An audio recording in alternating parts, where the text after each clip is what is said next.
Volunteer సోదరులు మధ్యలో ఎవరు నిలబడకూడదు.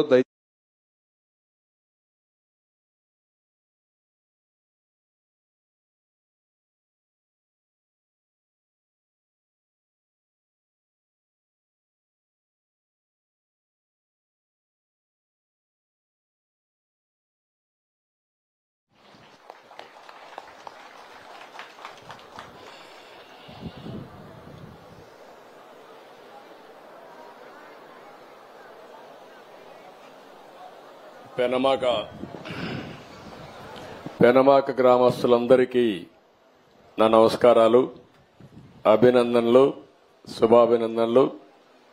ఉదయం నిద్ర లేస్తానే మీ ఊరికి వచ్చాను. మొదటి తారీఖు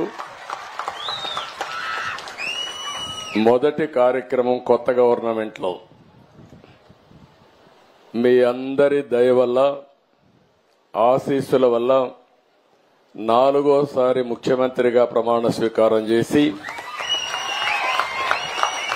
మొట్టమొదటి కార్యక్రమం తెలుగుదేశం పార్టీని అభిమానించిన నియోజకవర్గంలో ఏర్పాటు చేశాం. ఎప్పుడూ మంగళగిరి నియోజకవర్గం. అనేక సందర్భాల్లో 1-2 సార్లు మిత్రపక్షాలకు ఇచ్చాం. ఒకసారి ఎంఎస్ఎస్ కోటేశ్వరరావు ఎమ్మెల్యే అయ్యాడు. 2వసారి మిత్రపక్షం అయింది, సిపిఎం అయ్యారనుకుంటాను. 2 సార్లు తెలుగుదేశం, 2 సార్లు మిత్రపక్షాలు అయ్యారనుకుంటాను. 10 ఎన్నికల్లో 4 సార్లు ఎన్నికైతే ఇటీవల కాలంలో 4-5 ఎలక్షన్లో గెలవడం లేదు. కానీ పోయిన ఎన్నికల్లో కూడా ఇక్కడ నిలబడిన మీ అభ్యర్థి లోకేష్ గారు ఆ రోజు ఎన్నికల్లో ఓడిపోయినప్పుడు పట్టు వదిలిపెట్టకుండా మళ్ళా ఇదే నియోజకవర్గంలో పట్టు సాధించాలని కష్టపడి మీ అందరి అభిమానం చూరుకొని ఈరోజు ఒక విధంగా చెప్పాలంటే మంచి నియోజకవర్గాలు గాజువాక, అదే మరికి 95,000 మెజారిటీ అక్కడ. ఇంకొక పక్కన భీమిలి తెలుగుదేశం పార్టీకి ఎప్పుడు కూడా కంచుకోట, అక్కడ 94,000 93,000 మెజారిటీ.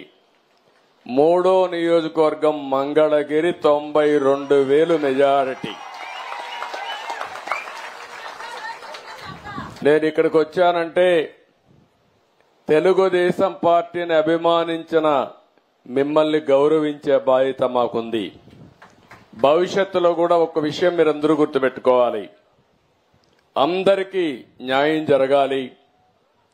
ఆ న్యాయం జరగడానికి తోడ్పాటునిచ్చినటువంటి నియోజకవర్గాలు గాని, గ్రామాలు గాని, వర్గాలు గాని తెలుగుదేశం పార్టీ సేవ చేయాల్సిన అవసరం ఉంది. అందుకని నా మొట్టమొదటి కార్యక్రమం పెనుమాకలో, మంగళగిరిలో పెట్టుకోవడం నాకెంతో ఆనందంగా ఉందని చెప్పి మీ అందరికీ తెలియజేస్తున్నా. మొన్న జరిగిన ఎన్నికలు ఒక హిస్టారికల్ ఎన్నికలు ఇవి.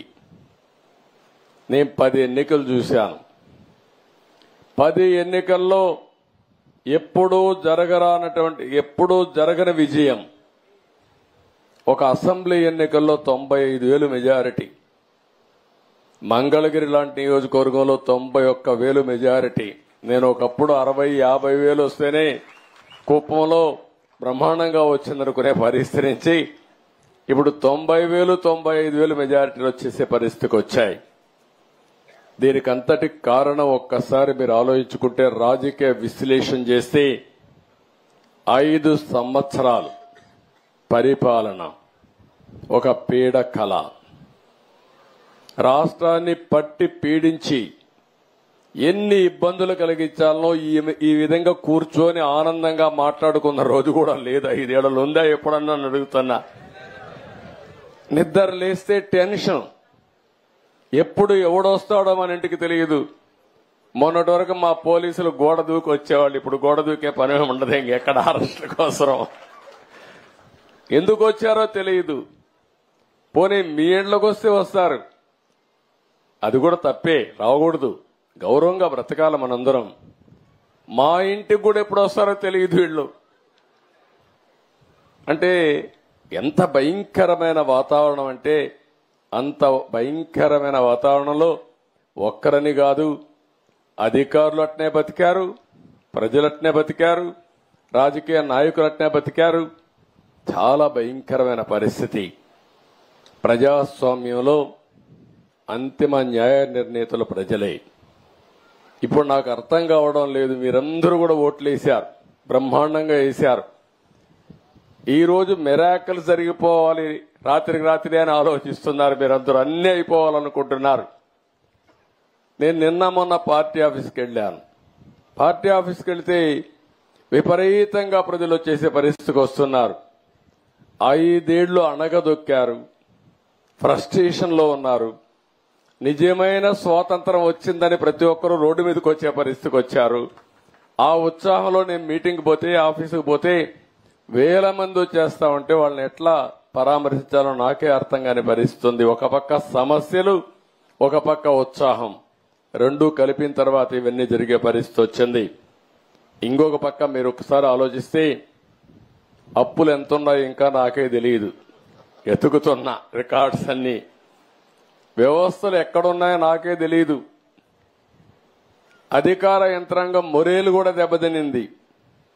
బయట వాళ్ళు వచ్చి పెట్టుబడి పెట్టాలంటే భయపడే పరిస్థితికి వచ్చేశారు. మళ్లీ ఈ దుర్మార్గుడు వస్తే ఏమవుతుందని భయపడిపోయే పరిస్థితికి వచ్చారు. అంటే ఇవన్నీ కూడా ఒక రాష్ట్రం యొక్క బ్రాండ్ కూడా దెబ్బతినింది. ఎంతో మంది ముఖ్యమంత్రులు చూశాను నేను. చాలా మంది వచ్చారు, చాలా మంది ఓడిపోయారు, చాలా మంది వెళ్లారు. కానీ ఒక వ్యక్తి ముఖ్యమంత్రిగా పనికి రాడు, అలాంటి వ్యక్తి వచ్చాడని 5 ఏళ్లు నిరూపించిన ఏకైక వ్యక్తి మొన్నటి వరకు నాడు పేరు కూడా నేను చెప్పకూడదు, కానీ అలాంటి వ్యక్తి ఇతను. అంటే ఇప్పుడు నేను నిరూపించాలి ఎలాంటి వ్యక్తులు ముఖ్యమంత్రిగా ఉండాలో, దానికి ఆదర్శంగా నేను నిరూపించాల్సిన బాధ్యత నా పైన ఉంది. ఇప్పుడు ఈ రెండు కాంట్రడిక్షన్. మొన్నటి వరకు మీరు చూస్తే పరదాలు కట్టేసేవాళ్ళు, ఎక్కడ పోయినా పరదాలు. ఎక్కడన్నా ఒక మురికి కాలువ ఉంటే మురికి కాలువ కూడా పరదా కట్టేసేవాడు కనపడకుండా. దాస్తే దాగుతుందా? మురికి వాసన రాకుండా ఉంటుందా అని అడుగుతున్నా మిమ్మల్ని. సమస్యలు పరిష్కారం చేయడానికి ప్రభుత్వాలు ఉండాలనే గాని సమస్యల్ని దాచిపెట్టి మనసును చంపుకొని బ్రతకడం, లేకుంటే ఇంకొక విధంగా చేయడం కరెక్ట్ కాదని చెప్పి కూడా నేను మీకు తెలియజేస్తున్నా. నేను రాజకీయాలు మళ్లీ మాట్లాడతాను. ఈ రోజు వచ్చిన పని గురించి ఒకసారి మీ అందరితో నేను మాట్లాడతాను. ఈరోజు మీరందరూ చూస్తే ఇది ఒక హిస్టారికల్ ఎన్నికైతే, ఈరోజు నేను వచ్చింది పెన్షన్ పండుగ. ప్రతి నెల మొదటి తారీఖున మొన్నటి వరకు అన్నారు, మీరు చూశారు, వాలంటీర్లు పెట్టాం కాబట్టి వాలంటీర్లు ఇచ్చారు. ఎన్నికల్లో వాలంటీర్లు వద్దని చెప్పి ఎన్నికల కమిషన్ ఆదేశాలు ఇస్తే ఈ ముసలవాళ్ళని పంచాయతీ ఆఫీసుకి తిప్పి 33 మందిని ఆ రోజు ప్రభుత్వం చంపేసే పరిస్థితికి వచ్చింది. మంచి ఎండలు, మే నెలలో ఎండల్లో తిప్పి దిక్కుదెలిని పరిస్థితిలో ఏప్రిల్, మేలో 33 మంది చనిపోయారు. మేము ఆ రోజు పోరాడాం, అయినా కూడా వినలేదు. ఈరోజు గ్రామ సచివాలయం ఉంది, 1,20,000 మంది ఉన్నారు. 1,20,000 మందిని ఉపయోగించుకుంటే 40-50 పెన్షన్లు ఇస్తే అయిపోతాయి. ఈ రోజు అందుకనే ఆ పట్టుదలతోనే గ్రామ సచివాలయ సిబ్బందితో ఒకే రోజు రాష్ట్రంలో అందరికీ పెన్షన్ ఇచ్చే కార్యక్రమానికి శ్రీకారం చుట్టాం. ఎందుకు జరగదో చూపించాలని. అంటే ఒక మోసం చేసినప్పుడు ఏదైనా సరే ప్రజాహితం కోసం పనిచేయాలి తప్ప చేసింది రైట్ అని నిరూపించడానికి, లేకుంటే వేరే ప్రత్యామ్నాయం లేదని చెప్పడానికి ఆ రోజు మీ అందరినీ కూడా చేసే పరిస్థితికి వచ్చారు. దగా, మోసం, మాట్లాడితే అబద్దాలు. నిన్న కూడా మీరు చూస్తూ ఉంటారు, అనునిత్యం 5 ఏళ్లు అబద్దాలతో బతికారు. ఇప్పుడు కూడా అబద్దాలతో బతకాలనుకుంటున్నారు. నా దగ్గర అది వీళ్ళ కాదు. వాస్తవాల్ని ప్రజలకు చెప్పి మీలాంటి అబద్దాల కోరల్ని శాశ్వతంగా రాజకీయాలు లేకుండా భూసమాధి చేసే బాధ్యత తెలుగుదేశం పార్టీ ఎన్డీఏ తీసుకుంటామని చెప్పి నేను మీకు తెలియజేస్తున్నా. ఈ సందర్భంగా ఒక మాట కూడా చెప్పాలి. మొన్న నేను అదే మరి పవన్ కళ్యాణ్ గారు ఇద్దరం కూడా ఎన్నికల ముందే జట్టు కట్టామంటే దానికి కారణం ప్రభుత్వ వ్యతిరేక ఓటు ఒక్కటి కూడా చీలకూడదని ఎప్పుడైతే రెండు పార్టీలకు ఒక అవగాహనకు వచ్చామో ఆ రోజే ఎన్నికలైనాయనే అభిప్రాయంతో అందరూ వచ్చారు. ఆ తర్వాత బీజేపీతో కలిశాం. మూడు పార్టీల కలయిక కూడా మీరు గుర్తుపెట్టుకోవాల్సింది ఈ రాష్ట్ర ప్రయోజనాలు ఆశించి ఇప్పుడుండే ప్రస్తుత పరిస్థితిలో ప్రజలు గెలవాలి, రాష్ట్రం నిలదొక్కుకోవాలన్న ఆలోచనతోనే చేశాం. నేను చేసింది, మేము చేసింది సరైన నిర్ణయమని కులాలకు, మతాలకు, ప్రాంతాలకు అతీతంగా బ్రహ్మాండంగా గెలిపించారు. నా చరిత్రలో ఎన్నో ఎన్నికలు చూశాను కానీ 11 సీట్లతో గెలిచింది వైఎస్ఆర్ కాంగ్రెస్ పార్టీ చూస్తే ఇది ఒక చరిత్ర. ఎప్పుడు కూడా ఇన్ని తక్కువ సీట్లు ఎవరికీ రాలేదు. అంటే ప్రజల నిర్ణయం అది.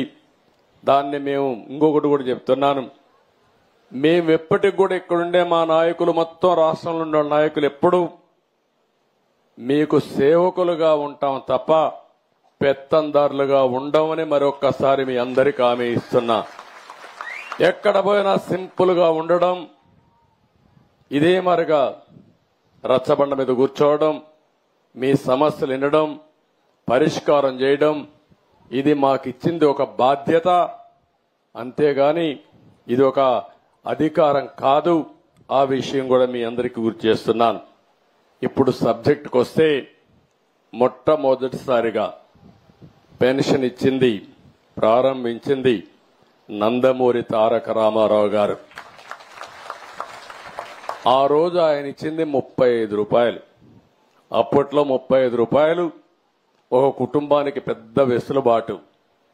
అక్కడి నుంచి మేము తర్వాత నేను వస్తానే 94-95లో 75 రూపాయలు చేశాను.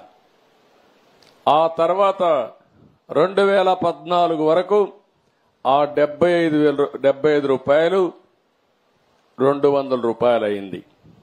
నేను వచ్చిన వెంటనే 200 రూపాయల్ని 1000 రూపాయలు చేశాను. మళ్లీ 200 రూపాయల్ని 2000 చేశాను. తద్వారా 2000 రూపాయలు చేయడమే కాకుండా ఇప్పుడు 3000 రూపాయలు ఉండే పింఛన్ని 4000 రూపాయలు చేశాను. అంటే మీరు గుర్తుపెట్టుకోవాల్సింది మొత్తం 2875 రూపాయలు తెలుగుదేశం పార్టీ పెంచింది. అందులో మీరు నన్ను గౌరవించారు, ఆదరించారు. 2070 దగ్గర 75 రూపాయలు తీసేసి 2875 రూపాయలు 75 రూపాయలు తీసేస్తే 2800 రూపాయలు దగ్గర 35 రూపాయలు తీసేయాలి. 2840 రూపాయలు నేను ఇచ్చాను. అంటే ఈ పేదవాళ్లకు మీకు వచ్చే పింఛను నేను పింఛన పింఛనే చెప్పడానికి నేను గర్వపడుతున్నానని చెప్పి కూడా నేను మీకు తెలియజేస్తున్నా. ఇంకొక పక్కన మీరు ఒక్కసారి ఆలోచిస్తే ఈరోజు మనం ఇచ్చే పింఛన్లు ఒక చరిత్ర, మామూలు కూడా కాదు. ఈరోజు మీరందరూ ఈ విషయం మీరు గుర్తుపెట్టుకోవాల్సిన అవసరం ఉంది. ఇప్పుడు మీ ఊరుంది, మీ ఊరు పెనుబాకలో 2595 మంది రకరకాల పింఛన్లు తీసుకుంటున్నారు. వీళ్ళందరికీ ఒక్కరోజు పింఛను 1,06,00,000 రూపాయలు ఈ ఊర్లో ఇస్తున్నాం. ఒక గ్రామంలో కోటి రూపాయల 6 లక్షల రూపాయలు ఇస్తున్నాం. జూలై నెలలో మాత్రం, ఎందుకంటే బకాయిలు కూడా ఇచ్చాం కాబట్టి 1,20,00,000 రూపాయలు ఈ గ్రామంలో ఈ రోజు డిస్ట్రిబ్యూట్ చేస్తున్నాం. ఒక్క రోజులో ఒక్క గ్రామంలో 1,20,00,000 రూపాయలు. ఇంకొక పక్కన గుంటూరు జిల్లా మొత్తం వివిధ రకాల పింఛన్లు 2,61,588 ఇస్తున్నాం. ఒక్క గుంటూరు జిల్లాలో పెన్షన్ల వరకు నెల ఖర్చు 81 కోట్లు. మొత్తం ఈ నెలలో చూస్తే జూలైలో 111 కోట్ల రూపాయలు ఒక్క గుంటూరు జిల్లాలో పేదవాళ్లకు పింఛన్లు ఇచ్చిన ఏకైక ప్రభుత్వం ఎన్డీఏ ప్రభుత్వం. ఒకే నెల. ఈరోజు మీరు చూస్తా ఉంటే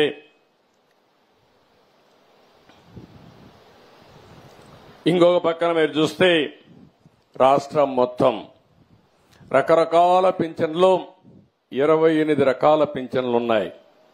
ఈ పింఛన్లు 65,31,000 మందికి పింఛన్లు ఇస్తున్నాం. 9 మందికో 8 మందికో ఒకరికి చొప్పున ఈరోజు రాష్ట్రంలో పింఛన్లు ఇచ్చే పరిస్థితికి వచ్చాం. కుటుంబాలు కూడా మీరు చూస్తే కొన్ని కుటుంబాల్లో ఎక్కువ ఇస్తున్నాం. అర్హులు ఉండేది ఇక్కడ. ఈ విధంగా ఓవరాల్ గా మనం చూసినప్పుడు రాష్ట్రంలో పెన్షన్ల వరకు ఇంతవరకు ఇప్పటి వరకు ఖర్చు అయింది 1939 కోట్లయితే ఇప్పుడు అదనంగా 819 కోట్ల రూపాయలు పెంచాం. మొత్తం ఈరోజు 1650 కోట్ల రూపాయలు 3 నెలల్లో బకాయిలు ఇస్తే 1650 కోట్లు ఇస్తున్నాం. ఒక్క రోజున రాష్ట్రంలో ఈ నెల పింఛన్లు 4,408 కోట్ల రూపాయలు ఈ పేదవాళ్ళకి ఇస్తున్నామంటే దీనికంటే కూడా శుభ సందర్భం, దీనికంటే కూడా మంచి రోజు లేదని చెప్పి కూడా నేను మీకు తెలియజేస్తున్నా. ఇప్పుడే నేను ఒక ఇంటికి పోయాను. ఆ ఇంట్లో మాట్లాడాను. ఆ ఇంట్లో మీరు చూస్తే బనావత్ రాములు ఓల్డేజ్ వృద్ధాప్య పింఛన్ ఇచ్చాం. ఆయనకి 7,000 రూపాయలు ఇచ్చాను. అదే మరిగా ఆయన భార్య ఏదైతే బనావత్ సీత సిఆర్డీఏ పెన్షన్ ఇస్తానన్నాను, 5,000 రూపాయలు సిఆర్డీఏ పెన్షన్ ఇచ్చాం. ఇంకొక పక్క ఆయన కూతురు, ఆ అమ్మాయి కూడా భర్త చనిపోయి విడోగా ఉంది. ఆ అమ్మాయికి సాయి, ఆ అమ్మాయికి ఓల్డేజ్ పెన్షన్ భర్త చనిపోయిన దానిపైన 4,000 ప్లస్ 3,000 7,000 రూపాయలు ఇచ్చాం. ఆ ఇంట్లో ఆ సాయి అనే అమ్మాయికి కొడుకు పావన్ ఉన్నాడు, ఇంకొక కొడుకు కళ్యాణ్ ఉన్నాడు. పావన్ అయితే ఇంటర్మీడియట్ చేస్తున్నాడు, కళ్యాణ్ అయితే 7వ తరగతి చదువుతున్నాడు. ఇంకొక పక్కన ఇంకొక కూతురు డాక్టర్ కూడా దుర్గా అనే ఒక అమ్మాయి ఉంది. ఆ అమ్మాయి కూడా అక్కడికక్కడగా కొద్దిగా ఆరోగ్యం సరిగా లేకుండా డమ్ అండ్ డఫ్ గా ఉంది. ఒక కుటుంబ గాథ చూసినప్పుడు ఆ కుటుంబాన్ని నేను అడిగాను. చుట్టుపక్కలన్నీ ఇండ్లున్నాయి, మంచి ఇండ్లున్నాయి. పక్కన వాళ్ళ తమ్ముడే మిద్ది కట్టుకున్నాడు, ఈయన మాత్రం పూరిట్లో ఉన్నాడు. ఇల్లు కూడా కురుస్తా ఉంది. నేను అడిగాను ఆయన్ని, ఏంటిది అని అడిగాను. ఓసారి దురదృష్టం కూడా వెంటాడుతుంది, ఓసారి మనం చేసే పనులు కూడా కలిసి రావు. ఆ కుటుంబానికి అడిగితే అతను వ్యవసాయం చేశాడు కౌలు తీసుకొని. ఉల్లిపాయలు వేశాడు, ఆనియన్ వేశాడు, దాంట్లో నష్టం వచ్చింది. 8 లక్షల రూపాయలు నష్టపోయాడు. ఒక మామూలు లంబాడా కుటుంబం 8 లక్షలు 9 లక్షలు నష్టపోయాడు. ఇప్పుడు కష్టపడి 9 లక్షలు కష్టాడు. పెద్ద కూతురు వాళ్ళందరూ కూడా ఒక కూతురు పుట్టింది, వాళ్ళు చనిపోయారు, వాళ్ళ బంధువు ఎన్ని. రెండో ఈయన కూతురికి భర్త చనిపోయాడు. ఆ అమ్మాయికి 2 పిల్లలు. అందరూ చుట్టుపక్కల చూస్తే పెనబాకంలో అన్ని మిద్దెలు కనపడొస్తున్నాయి. మిద్దెల్లో మధ్యలో ఒక పోరిల్లు. అది చూసినప్పుడు బాధేస్తుంది నాకు. అందుకనే చూస్తానే ఒక మాట చెప్పాను, ఈ ఇల్లు కట్టిస్తామని హామీ ఇచ్చా. పాపం ఇల్లు కట్టుకునే 1,80,000 రూపాయలు ఇస్తానంటే, ఇల్లు కట్టుకునేది కూడా నాకు చేత కాదు, మీరే కట్టించండి అని అంటే నేను చెప్పాను. 3 ఎకరాల 8 సెంట్లు ఏదో భూమి ఉంది, ఇమ్మీడియట్ గా ప్రారంభించి ఇల్లు కూడా కట్టిస్తానని స్పష్టమైన హామీ ఇచ్చా. ఇల్లు కట్టించే బాధ్యత తీసుకుంటాం. ఇక్కడికి వచ్చినప్పుడు నేను మీ అందరికి విజ్ఞప్తి చేసేది, ఇలాంటి వాళ్ళు రాష్ట్రంలో చాలా మంది ఉన్నారు. ఇలాంటి పేదవాళ్ళను ఆదుకోవడమే ఈ ప్రభుత్వం యొక్క ప్రధాన లక్ష్యం. ఈ రోజు నా జీవితంలో శాశ్వతంగా గుర్తుంటుంది. ఒకే రోజు 4,408 కోట్ల రూపాయలు పేదవాళ్ళకి ఇచ్చిన ప్రభుత్వం తెలుగుదేశం ప్రభుత్వం. దీన్ని లెక్కేసుకుంటే సంవత్సరానికి 33,100 కోట్ల రూపాయలు పేదవాళ్లకు ఒక్క పింఛన్లోనే ఇస్తున్నాం. పింఛన కార్యక్రమంలో 33,100 కోట్ల రూపాయలు మీకు ఇవ్వబోతున్నాం.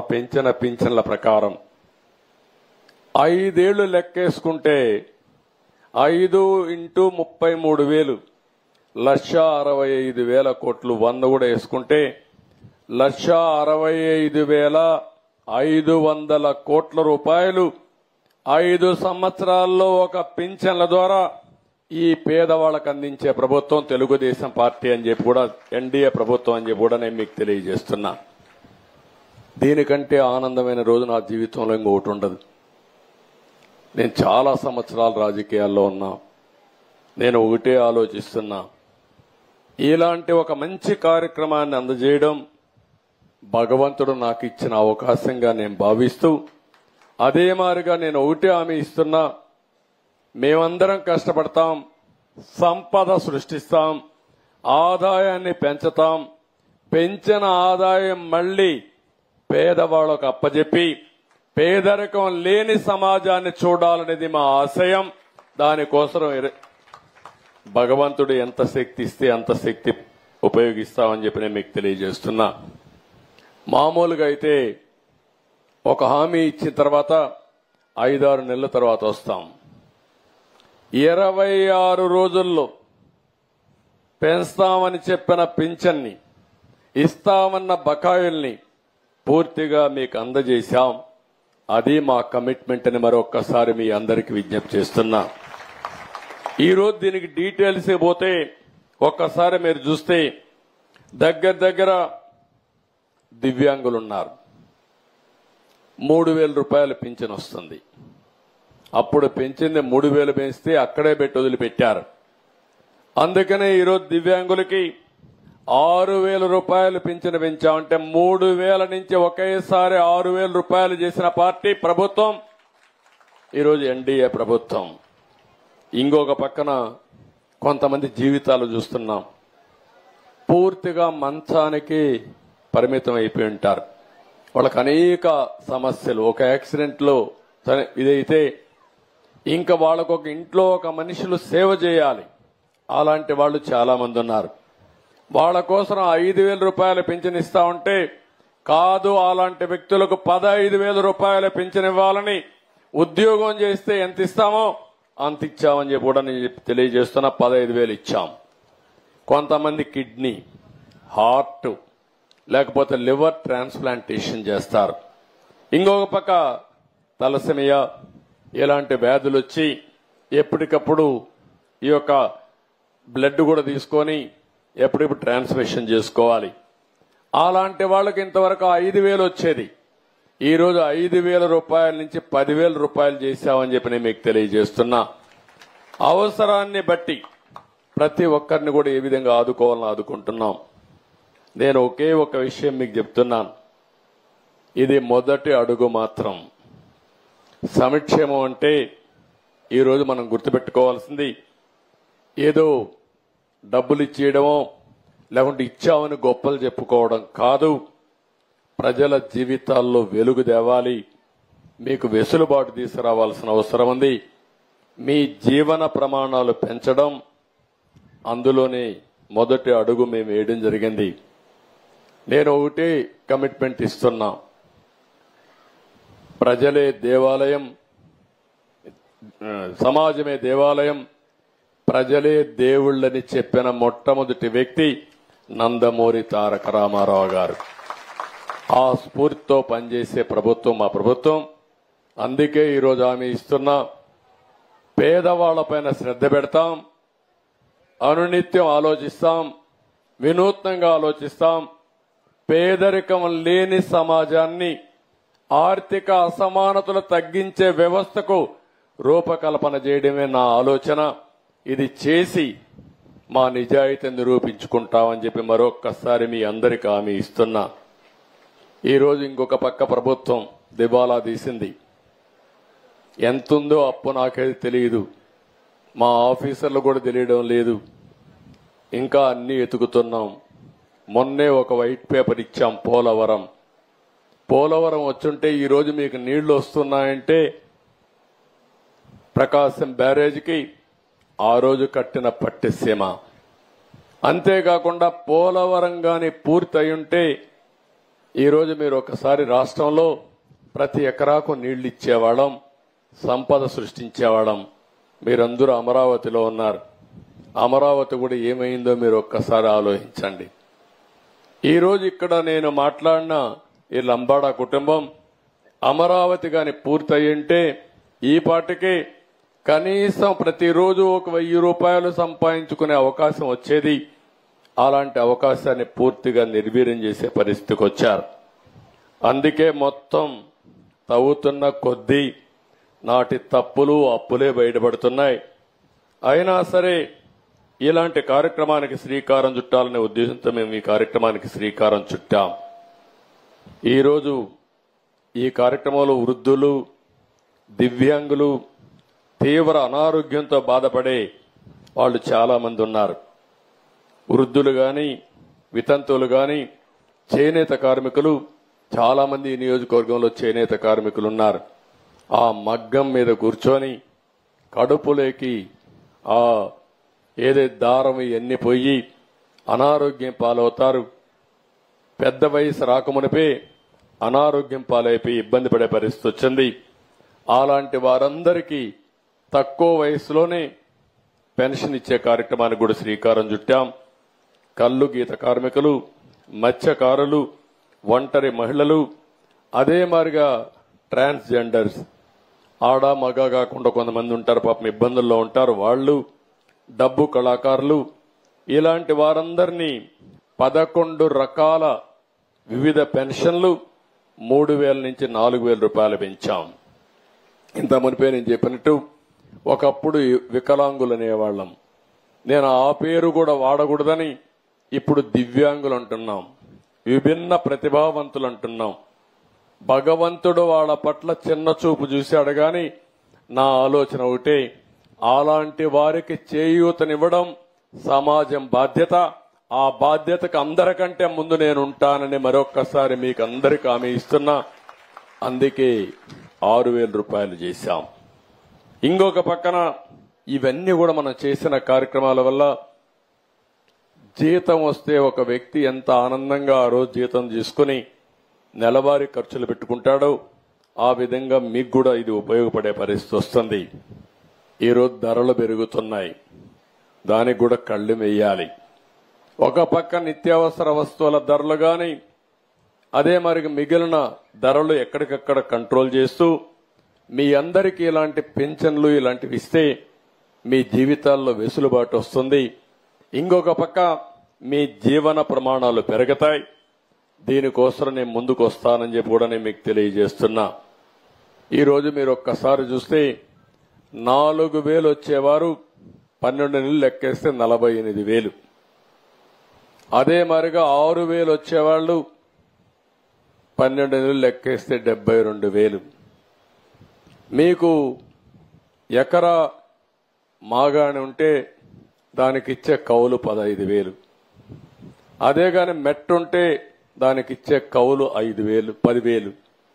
అంటే ఈరోజు మీరు గుర్తుపెట్టుకోవాల్సింది దగ్గర 3 ఎకరాలు మాగాని ఉన్నంత వరకు భరోసా ఎట్లుంటుందో, లేకపోతే 7 ఎకరాలు మెట్ట భరోసా ఎంత ఉంటుందో అంత ఆర్థిక సహాయం నేను ఇచ్చిన భరోసా అని చెప్పి కూడా నేను మీకు తెలియజేస్తున్నా. వారితో సమానంగా మీకు ఆదాయం వచ్చే విధంగా చేశాం. చాలాసార్లు బాధపడతాం, కనీసం 1 ఎకరా భూమి ఉంటే ఏదో ఒకటి చేసుకొని బతికిపోతామని. ఇంకొక పక్కన ఎవరన్నా ఒక యాక్సిడెంట్ అయ్యి మంచానికే పరిమితం అయిపోతే అనారోగ్యం వచ్చి మంచానికే పరిమితం చాలా మందిని చూశాను. ఇంట్లో వాళ్ళకి సపరీలు చేయాలి, భోజనం పెట్టాలి, స్నానం చేయించాలి, పక్కకు తీసుకెళ్ళాలి, బాత్రూమ్ తీసుకుపోవాలంటే తీసుకెళ్ళాలి. అంటే వాళ్ళు చేసేది కూలి పని. మళ్ళీ ఇంట్లో ఒక కుటుంబ సభ్యుడి మారిగా అయిపోతే ఎట్లా వాళ్ళని ఆదుకోవాలనో తెలియక అనునిత్యం బాధపడుతున్నారు. ఆ బాధలు గుర్తుపెట్టుకుని 5,000 నుంచి 15,000 రూపాయలు చేశాం. అది ఈ ప్రభుత్వం యొక్క మానవత్వం అని చెప్పి కూడా నేను మీకు తెలియజేస్తున్నా. దీంతో మీరందరూ గుర్తుపెట్టుకోవాలి. నేను అడిగాను ఒక ముసలమ్మని వస్తా ఉంటే, ఏమమ్మా నువ్వు పింఛన్ వస్తుందా అన్న. వస్తా ఉంది సార్ అన్నది. ఏంటమ్మా ఎవరున్నారు మీ ఇంట్లో అన్న. మా కోడలు వీళ్ళందరూ ఉన్నారని. సరిగా చూసుకుంటున్నారని అడిగా. బాగా చూసుకుంటున్నారు సార్, పూటకు భోజనం పెడతారు, ఏదైనా బాగాలేకపోతే హాస్పిటల్ తీసుకుపోతున్నారు, బాగా చూస్తున్నారని చెప్పింది. నేను ఎప్పుడో మీకు ఒకసారి హామీ ఇచ్చా, ప్రతి ఒక్క కుటుంబానికి పెద్ద కొడుకుగా ఉంటా, కుటుంబ పెద్దగా ఉంటా, మీ బాధ్యత తీసుకుంటానని ఆ రోజు చెప్పాను.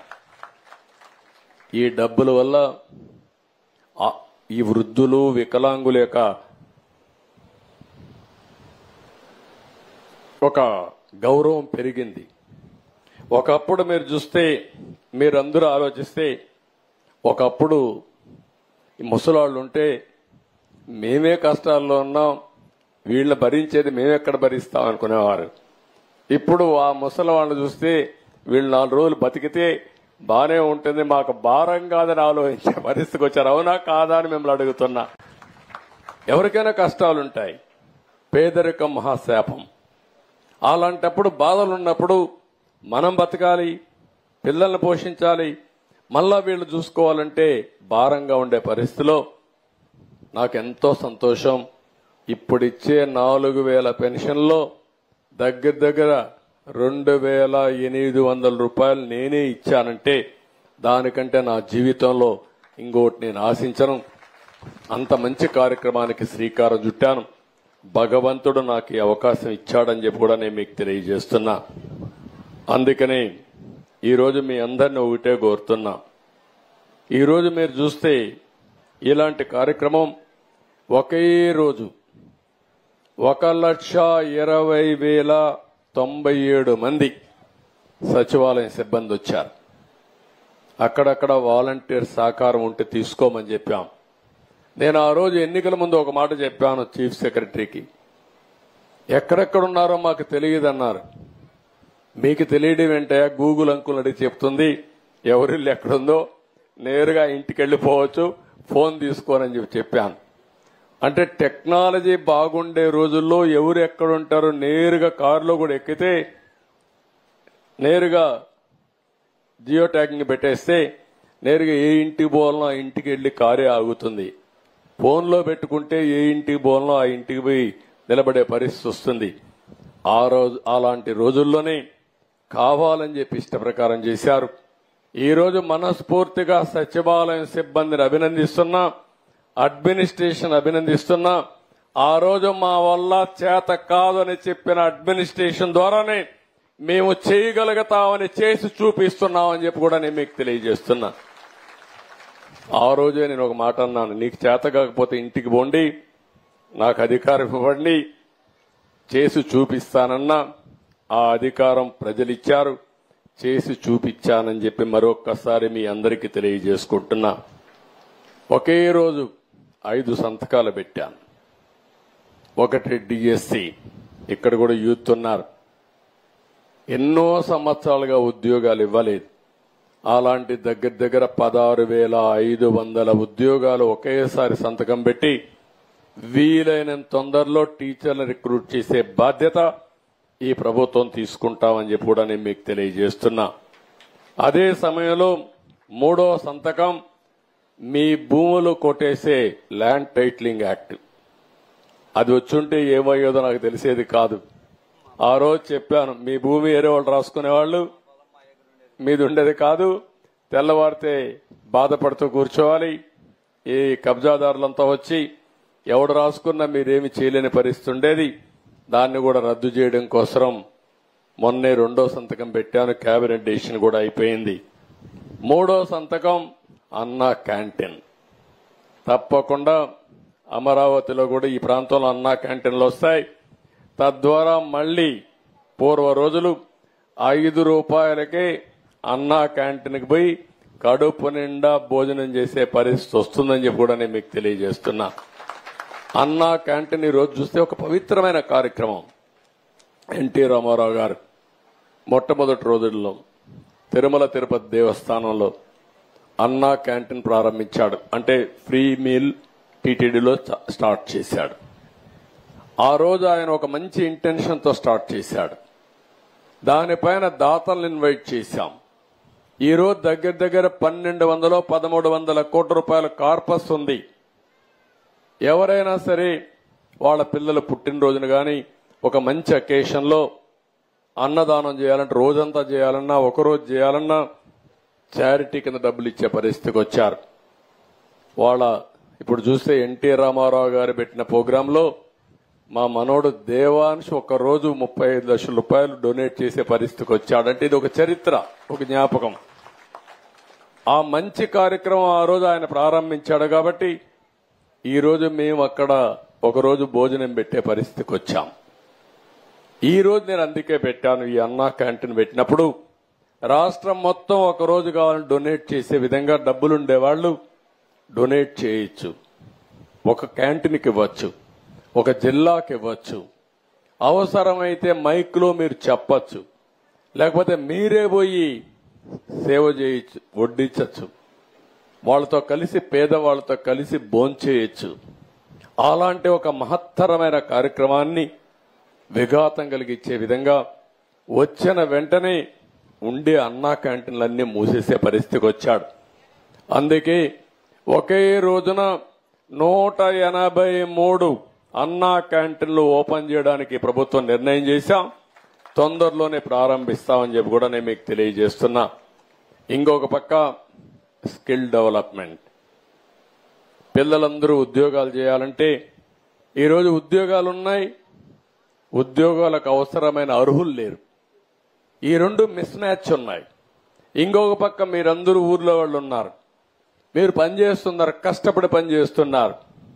కష్టపడి పనిచేయడం కంటే సాంకేతిక పరిజ్ఞానంతో పనిచేస్తే పేదవాళ్లు కూడా ఎక్కువ డబ్బులు సంపాదించుకునే అవకాశం వస్తుంది.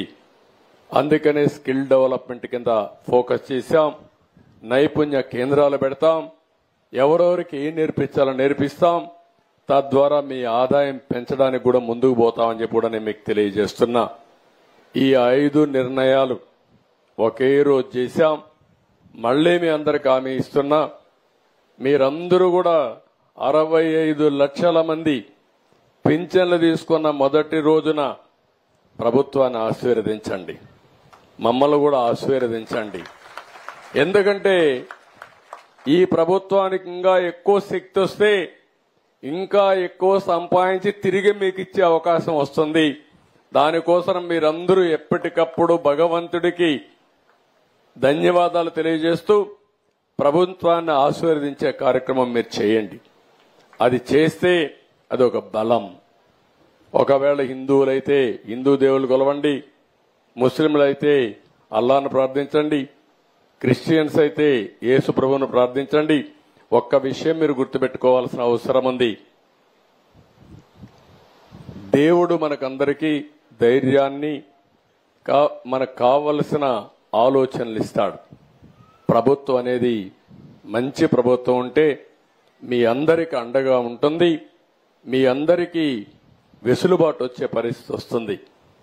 5 ఏళ్లు ఒకసారి మీరు ఆలోచిస్తే ఇదే మారిగా 5 సంవత్సరాలు అభివృద్ధి చేసి సంక్షేమ కార్యక్రమాలు చేస్తుంటే మనకి ఇప్పుడు ఇబ్బందులు వచ్చేటివి కాదు. అందుకే నేను ఒకటే చెప్తున్నా, ఈ ప్రభుత్వం ప్రజా ప్రభుత్వం, ప్రజల ప్రభుత్వం. నిరంతరం మీకోసం పనిచేస్తాం. ఇది మొదటి చర్య, ఒక హిస్టారికల్ చర్య. ఒకే రోజు 4,408 కోట్ల రూపాయలు 65,31,31,000 మందికి ఇవ్వడం ఇది ఒక చరిత్ర. దీన్ని కొనసాగించే విధంగా మేము ఆలోచిస్తాం. మమ్మల్ని నిండు మనసుతో ఆశీర్వదించి సహకరించండి. ఇంకొక పక్క కూడా మీకు విజ్ఞప్తి చేస్తున్నా, మా ఆలోచన పేదరికం లేని సమాజం, ఆర్థిక అసమానతలు తగ్గించే విధానాలకు శ్రీకారం చుట్టడం. అది ప్రభుత్వ విధానాల వల్లనే సాధ్యం. అలాంటి నిర్ణయాలు తీసుకుంటాం. మీరు కూడా సహకరించాలి. మళ్లీ వాళ్ళు వీళ్ళు వచ్చేది కథలు చెప్తే మీరందరూ గుర్తుపెట్టుకోవాల్సిన అవసరం ఉంది. 2019లో తెలుగుదేశం పార్టీ ఆ రోజు గెలుచుంటే ఈ రోజు మనందరికీ ఇబ్బందులు వచ్చేటివి కాదు. మీకు ఇబ్బందులు వచ్చేటివి కాదు, నాకు ఇబ్బందులు వచ్చేటివి కాదు, అధికార యంత్రాంగానికి ఇబ్బందులు వచ్చేటివి కాదు. ఎప్పుడు కూడా కంటిన్యూటీ చాలా ముఖ్యం. ప్రభుత్వం అనేది బాగా స్పీడ్లో పోతా ఉంటే స్పీడ్ బ్రేకర్ వేసి రివర్స్ కొట్టి రివర్స్ టెండర్ అనే పేరు పెట్టి అందరినీ కూడా మన బ్రతుకులే రివర్స్ చేసేశారు. ఇప్పుడు ఇక్కడి నుంచి మళ్ళా కోలుకుని మళ్ళా ముందుకు పోవాల్సిన అవసరం ఉంది. మళ్ళా అప్పుడప్పుడు మీకు ఆలోచనలు మారుతా ఉంటే అన్ని చేశాడు కాబట్టి ఈసారి ఇంకొకరు చూద్దాం అనుకుంటే మాత్రం మళ్ళా ఈ రోజులే వస్తాయి. అది గుర్తుపెట్టుకోవాల్సిన అందరిని కోరుకుంటూ మీరందరూ అనునిత్యం ఆలోచించుకోవాలి. ఈ రోజు నుంచి ప్రభుత్వ విధానాలు ఏ విధంగా మారాయి, ఒక ప్రభుత్వం మారితే ఎంత వెసులుబాటు వస్తుంది, మీ జీవితాలు ఏ విధంగా వెలుగు వస్తుందనే విషయాలు కూడా ఆలోచించుకొని అందరం కలిసి సమిష్టిగా పనిచేద్దాం. మాకు ఓటేసాం కాబట్టి మీరే చేసుకోండి, మేము మాత్రం ఇంట్లో కూర్చుంటాం, మేము పనే చేయం, ఇంట్లోనే కూర్చుంటాం, మీరే పని చేయండి అంటే మాత్రం కుదరదు. అందరం పనిచేద్దని ఒక మాట చెప్పాను ఎన్నికల ముందు. అతను ఇచ్చేది 10 రూపాయలు ఇచ్చి 100 రూపాయలు దోచుకుంటున్నాడు. నేను వచ్చిన తర్వాత 15-20 రూపాయలు ఇస్తాను. ఎట్లా ఇస్తానంటే సంపద సృష్టిస్తాం, ఆదాయాన్ని పెంచుతాం, పెంచిన ఆదాయాన్ని పేదవాళ్లకు సంక్షేమ కార్యక్రమాల ద్వారా పంచుతాం. ఇంకొక పక్క 15-20 రూపాయలు ఇచ్చి ఆ 20ని 200 చేస్తాం, 200 2000 చేస్తాం, 2000ని 20,000 రూపాయలు చేసే మార్గం మీకు చూపిస్తానని ఆ రోజు చెప్పా. దానికి నేను కట్టుబడి ఉన్నా. మీరు కూడా సహకరించమని మిమ్మల్ని అందరినీ కోరుకుంటూ ఇప్పుడు మీలో ఆలోచనలు కానీ ఇలాంటి కార్యక్రమం ద్వారా ఏం చేస్తే ఇంకా బాగుంటుందో మీరు కూడా మీ ఆలోచనలు చెప్పండి, అవి కూడా తీసుకుంటామని చెప్పి తెలియజేసుకుంటూ ఇప్పుడు క్వశ్చన్ అండ్ ఆన్సర్స్. స్వాగతం పలుకుతాం మనకందరికి సెక్యూరిటీ సునక్ మహారాజ్. సార్ ధన్యవాదాలండి. ఆంధ్రప్రదేశ్ ముఖ్యమంత్రి నారా చంద్రబాబు నాయుడు గారికి నా పక్షాన నా కుటుంబ పక్షాన ధన్యవాదాలు సార్. మరి నేను కోరుకున్న నా ఆశ, మొదటి ఆశ మిమ్ములను, లోకేష్ గారిని, కళ్యాణి గారిని అసెంబ్లీలో చూడాలని నా కళ్ళు 1000 కళ్ళతో ఎదురు చూశాను సార్. నా కోరిక నెరవేరింది, చాలా సంతోషంగా ఉన్నాను. అదేవిధంగా మీరు ఎన్నికల్లో ప్రకటన చేసిన రీతిగా మరి ఈరోజు పెన్షన్ల కార్యక్రమం మరి తాడేపల్లి మండలం పెనుమాక గ్రామంలో చాలా పండుగ వాతావరణం మేము చూస్తుంటే ఎంత పండుగ ఉందంటే ఆనందంగా ఉంది సార్. మీరు పెంచినటువంటి పెన్షన్లు గత ప్రభుత్వము మరి మీరు మా బాబు సాధారణ బాబు, మరి ఆ పిల్లోడికి సరిగా మైండ్ ఉండదు బాబు. అయితే 2018లో మీరు ఎన్నిక చేశారు సార్ పెన్షన్ బాబుకి 3000. అదే పెన్షన్ ని అసలు మరి గడిచిన ప్రభుత్వం రూపాయి కూడా పెంచలేదు, అదే విధంగా ఉంది. అయితే ఇప్పుడు మీరు వచ్చి దానిని 6000 చేశారు, దాన్ని మాకెంతో సంతోషంగా ఉంది సార్. అదే విధంగా మరి గడిచిన ఏప్రిల్ మరి మే జూన్ నెలలో మరి వితంతులకు మరి వీళ్ళకి వృద్ధులకు మీరు ఇచ్చేటువంటి పెన్షన్ 4000 ప్లస్ నెలకొక 1000 చొప్పున 3000 7000 రూపాయలు ఇస్తున్నారు. చాలా సంతోషం సార్. మరి మిగతా వాళ్ళకు కూడా మీరు ఎంతగానో సహాయపడుతున్నారు. అంతే మాకు చాలా ధన్యవాదాలు. ఆనందంగా ఉంది, ఏం చెప్పాలి కూడా అర్థం కాని పరిస్థితి. ఎంత దగ్గరగా మిమ్మల్ని చూడటం ఇది మొదటిసారి, నేను మాట్లాడటం కూడా మొదటిసారి. నాకెంత ఆనందంగా ఉందంటే మాటలు కూడా రాని పరిస్థితి. అయితే మరి ఆ సైకో పోవాలి సైకిల్ రావాలనేటువంటి విధానంలో అప్పుడు అడిగిన రీతిగా అలాగే జరిగింది. సంతోషంగా ఉంది నాకు. మరి మీరు వయసుకి సంబంధం లేకుండా మీరు చేసినటువంటి త్యాగము ఎంతో గొప్పది సార్. మరి మేమైతే ఇళ్లలో ఫ్యాన్ల కింద కూర్చొని మీరు చేసేటువంటి ప్రసంగాలు చూస్తే చాలా ఏడుపు వచ్చేది, బాధ కలిగేది. అదొకటను సార్ నాకు. మరి జగను సిద్ధం సభలో చెప్పాడు ఏమనంటే, మరలా మన ప్రభుత్వమే వస్తుంది, మరలా మనమే మళ్ళీ గెలుస్తాము, మనకే ఇదంతా అయితే ఇక్కడ రాజధాని ఉండదు, విశాఖపట్నం మారుతుంది అన్నప్పుడు నేను రోజంతా ఏడ్చాను సార్. విశాఖపట్నం మారిస్తే మా భవిష్యత్తు ఏమవుతుంది? ఇక్కడ మేము కూడా ల్యాండ్ కూలింగ్ ఇచ్చాం పొలము, మరి మా పిల్లల భవిష్యత్తు ఏమవుతుంది? ఈ రాజధాని తరలిపోతే అమరావతి రాజధానిగా లేకపోతే ఏమవుతాం మేమంతా అని నేను ఏడ్చాను సార్. అదే విధంగా ప్రతిదినము మీకు కొరకు మరి అధికారుల కొరకు మీ కొరకు నేను ప్రార్థన చేస్తూ ఉంటాను. మీకు మంచి ఆరోగ్యం ఇవ్వాలని దేవుడు, మీరు బాగుండాలి, మంచి పరిపాలన కావాలని ఆశిస్తున్నాను సార్. అదే విధంగా మరి గత ప్రభుత్వం చేసినటువంటి విధానములో ఆరోగ్యశ్రీ పథకం కూడా మరి సరిగ్గా కొనసాగలేదు. ఇదిగో ఇక్కడ ఈ అధికారి దగ్గరికి వెళితే ఏం చెబుతున్నారంటే, మీకు చక్కగానే ఉంటుంది పోమ్మ చూసుకుంటారని చెబుతున్నారు, కానీ అక్కడికి వెళ్తే సరిగ్గా పని చేయట్లేదు, మీకు ఆరోగ్యశ్రీ అందట్లేదు, ఇది చెల్లదు అని చెబుతున్నారు. అలాంటి పరిస్థితిలో అసలు చాలా బాధపడేటువంటి విధానంలో గడిచిన ప్రభుత్వము మేము అనుభవించినటువంటి కష్టాలు బాధలు మాట్లాడుతుంటే ఎక్కడ చూసినా గొడవలు తగాదులు, ఏది మాట్లాడాలన్నా ఇరుగు పొరుగు వారితో మాట్లాడాలన్నా ఆ ప్రభుత్వం వారు చూసి చూడనట్టు మాట్లాడతాం, తగాదులు గొడవలు సార్. అయినా కూడా సర్దుకుపోయి మీరు రావాలని సంతోషంతో, మీరు రావాలని ఆనందంతో కోరుకున్నాము. అదే రీతిగా మీరు వచ్చారు సార్, చాలా ఆనందము. నా పేరు పద్మ సార్, నెమలకంటి, మా బాబు రాజేష్. అయితే నువ్వేం చేస్తావమ్మా? నేను హౌస్ వైఫ్ నే సార్. మీ ఇంట్లో ఎవరెవరు ఉంటారమ్మా? బాబు, పెద్ద బాబు, నేను, మా హస్బెండ్ సార్, నలుగురు ఉంటాము. మీ పెద్ద బాబు ఏం చేస్తాడు? నువ్వేం చేస్తావు బాబు? డిగ్రీ కంప్లీట్ అయింది సార్. ఏం చేస్తున్నావు ఇప్పుడు? ప్రస్తుతానికి ఖాళీగానే ఉంది. ఏదో ఒకటి చేయాలి కదా. నేను ఒకటే, ఎవరు ఖాళీగా ఉన్నామనే మాట చెప్పకూడదు, మీరు ఎత్తుక్కోవాలి. అవసరమైతే అందుకే స్కిల్ డెవలప్మెంట్ కూడా మీకు పోవద్దయా, పంపించేస్తారా, చిన్నగా జారుకోమంటున్నా. ఆయన ఇది చేయడం లేదు. నేనేమంటున్నానంటే, నీ శ్రేయోభిలాషిగా మీ కుటుంబం పెద్దగా చెప్తున్నా, రాష్ట్రమే నా కుటుంబం అనుకుంటున్నా, కాబట్టి మీ కుటుంబం పెద్దగా చెప్తున్నా, మీరందరూ కూడా ప్రయోజకులు కావాలి. చాలా అవకాశాలు ఉంటాయి ఇక్కడ. నువ్వు బాగా, ఇప్పుడు తమ్ముడు బాగాలేడు, ఓకే, నేను 6,000 రూపాయలు ఇస్తున్నాను, మీ అమ్మా నాన్న ఉన్నారు, నువ్వు లైఫ్ లో సెటిల్ అయ్యి కనీసం అమ్మా నాన్న చూసుకునే పరిస్థితిలో ఉండాలి. అది నువ్వు చేయాలి. ఏముందమ్మా మీకు ఆస్తి ఏమైనా ఉందా? మైకేమా? మా అత్తగారు మా మామగారు అప్పుడు పేదరికంలో వాళ్ళు కష్టపడి ఉద్యోగం చేసి వర్క్ షాప్ లో సంపాదించినటువంటి పొలము ఒక 55-60 సెంటు పొలం ఉంది సార్ ఇక్కడే. దానినే ల్యాండ్ కూలింగ్ ఇచ్చాము. ఇప్పుడు మేమందరం కష్టపడే పని చేసుకుంటాం. మాకు ఎలక్ట్రికల్ సామాన్ తయారవుతాయి సార్. మేము కంపెనీ ఉంది ఇక్కడే పెనమాకులోనే. మా హస్బెండ్ అదే పని కొనసాగించుకుంటాం. అంటే కంపెనీలో పని చేస్తారా? కంపెనీ ఉందమ్మా? కంపెనీ ఉంది సార్, పని చేసుకుంటానే ఉంటాము. ఏ పని చేస్తారు మా దాంట్లో? ఎలక్ట్రికల్ సామాన్ తయారవుతాయి సార్. కరెంటు బాక్సులు తయారవుతాయి. కరెంటు బాక్సులు పెట్టి వైరింగ్ లాగుతాం కదా దాంట్లో నుంచి, అది మ్యానుఫ్యాక్చరింగ్. బాబు ఎందుకు పనిచేయడు అక్కడ?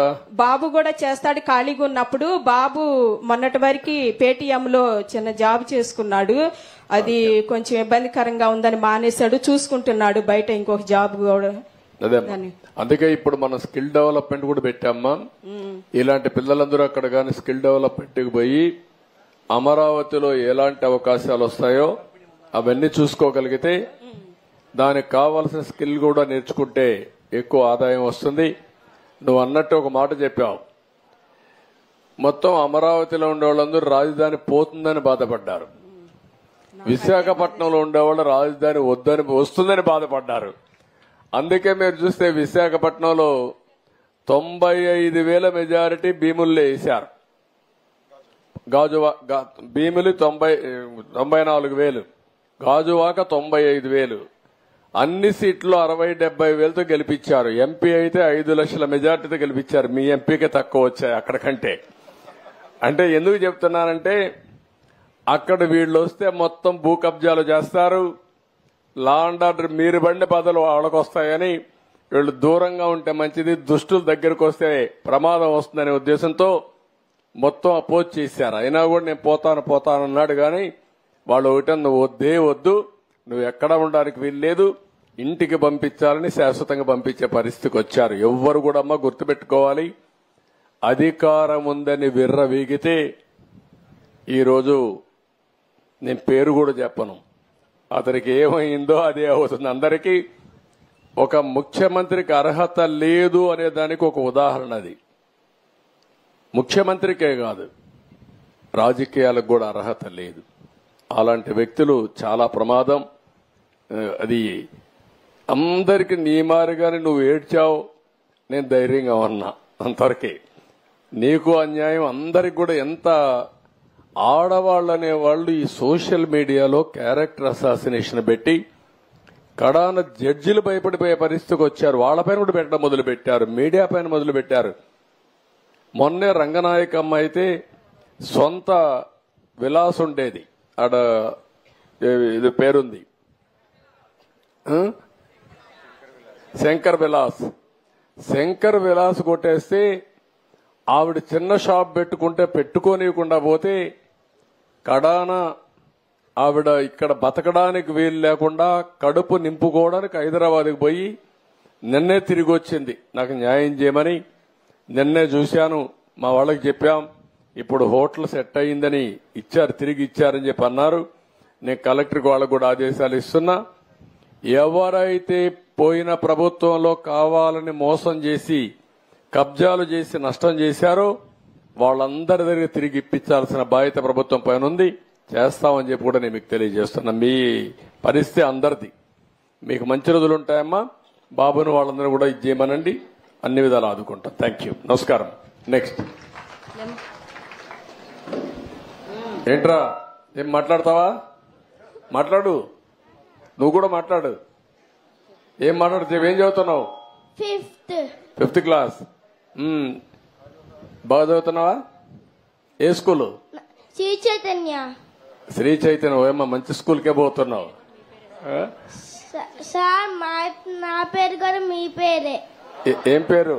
చంద్ర ఆదిత్య. చంద్ర ఆదిత్య. నువ్వు చాలా తెలివైన వాడు, ఇప్పుడే హుషారుగా ఉన్నావు. పెద్ద అవుతాయినాక ఏం చేస్తావు? ఆర్మీకి వెళ్తావు. శభాష్, దేశాన్ని కాపాడతావు. నమ్మకమేనా? Good, congratulations. దేశాన్ని కాపాడడానికి కావాలి, నీలాంటి దేశభక్తి ఉండేవాళ్ళు కావాలి ఈ దేశానికి. మనస్ఫూర్తిగా అభినందనలు, కంగ్రాచులేషన్. ఎంతమంది మీరు? 4, 5, 6 మెంబర్స్. ఎవరు? నేను, సాయి, మా అమ్మ, మా నాన్న, మా తాత, మా నాని. ఓకే, గుడ్, బాగా చెప్పావు. సాయి ఏం చేస్తాడు? 7th class. నీకంటే పెద్దోడు. వాడు బాగా చదువుతాడు, నువ్వు బాగా చదువుతావా? సాయి, నువ్వు మంచోడా వాడు మంచోడా? నేను. అక్కడ స్వార్థం వచ్చిందా నీలో? ఎవరు చెప్పాలి? అమ్మ చెప్పాలి, అవునా కాదా? అమ్మని చెప్పమను. ఏం చెప్తుందా? ఎవరు మంచోళ్ళమ్మా? సాయి కామ్ సార్, నేను కొంచెం ఫాస్ట్. అదేమ్మా, ఇద్దరు మంచోళ్ళు అంటావు నువ్వు. తల్లి ఎప్పుడు ఒక కొడుకు సైడ్ తీసుకోదు, ఇద్దరిని నచ్చ చెప్తాది. గుడ్, ఓకే అమ్మా. సార్ నమస్కారం సార్, నా పేరు కృష్ణప్రియ. సార్ మీరు ఎప్పుడు సంక్షోభంలో అవకాశాలు ఎత్తుక్కోవాలి అంటారు. మొన్న శ్వేతపత్రం రిలీజ్ చేశారు కదా సార్, దాంట్లో ఎప్పుడు పోలవరం కంప్లీట్ అయ్యిద్ది అంటే మీరు చెప్పలేదు కదా సార్. నా తల్లి, చాలా తెలివి ఎక్కువ అయిపోయింది అందరికి. ఇప్పుడు పోలవరం వచ్చింది ఇష్యూ ఏంటంటమ్మా, అక్కడ డయాఫామ్ వాల్ ఒకటి ఉంటుంది. మీకు అందరికి, రాష్ట్రంలో ఉండే అందరికి అర్థం కావాలి. పోలవరంలో నదిలో ప్రాజెక్ట్ వస్తుంది, ఎక్కడైనా సరే నదికి అడ్డంగా కడతాం. పోలవరం నదినే తిప్పి ప్రాజెక్టు కడుతున్నాం. ఈ నీళ్లు పక్కకు తీసుకొచ్చి అక్కడ ఎర్త్ కమ్ డ్యామ్ అంటే ఒక పెద్ద డ్యామ్ కడతాం. పోలవరంలో ఏంటంటే కిందన పొరలన్నీ ఇసుక పొరలు ఉన్నాయి, నీళ్లన్నీ వెళ్లిపోతాయి. అవి అరెస్ట్ చేయాలి. అది అరెస్ట్ చేయాలంటే ఒక స్పెషల్ టెక్నాలజీతో 95 మీటర్ల వరకు ఒక కట్టడం కట్టాలి. ఒక స్పెషల్ టెక్నాలజీతో ఒక పెద్ద కట్టడం కడతాం. దానికి జర్మనీ కంపెనీ వచ్చి మొత్తం వేశారు. దాన్ని డయాఫామ్ వాల్ అంటారు. అది నేనేం చేశానంటే పోలవరంలో 6 నెలలే పనులవుతాయి. జూలై నుంచి వర్షాలు వస్తాయి, డిసెంబర్ వరకు వరదలుంటాయి. డిసెంబర్లో ప్రారంభిస్తే మళ్ళీ మేకంతా పూర్తి చేయాలి. జూన్లో మళ్ళా వర్షాలు పడే పరిస్థితి వస్తుంది. 6 నెలలే వర్కింగ్ సీజన్. నేను కష్టపడి 2 సీజన్లో ఆ డయాఫామ్ వాల్ పూర్తి చేశాను.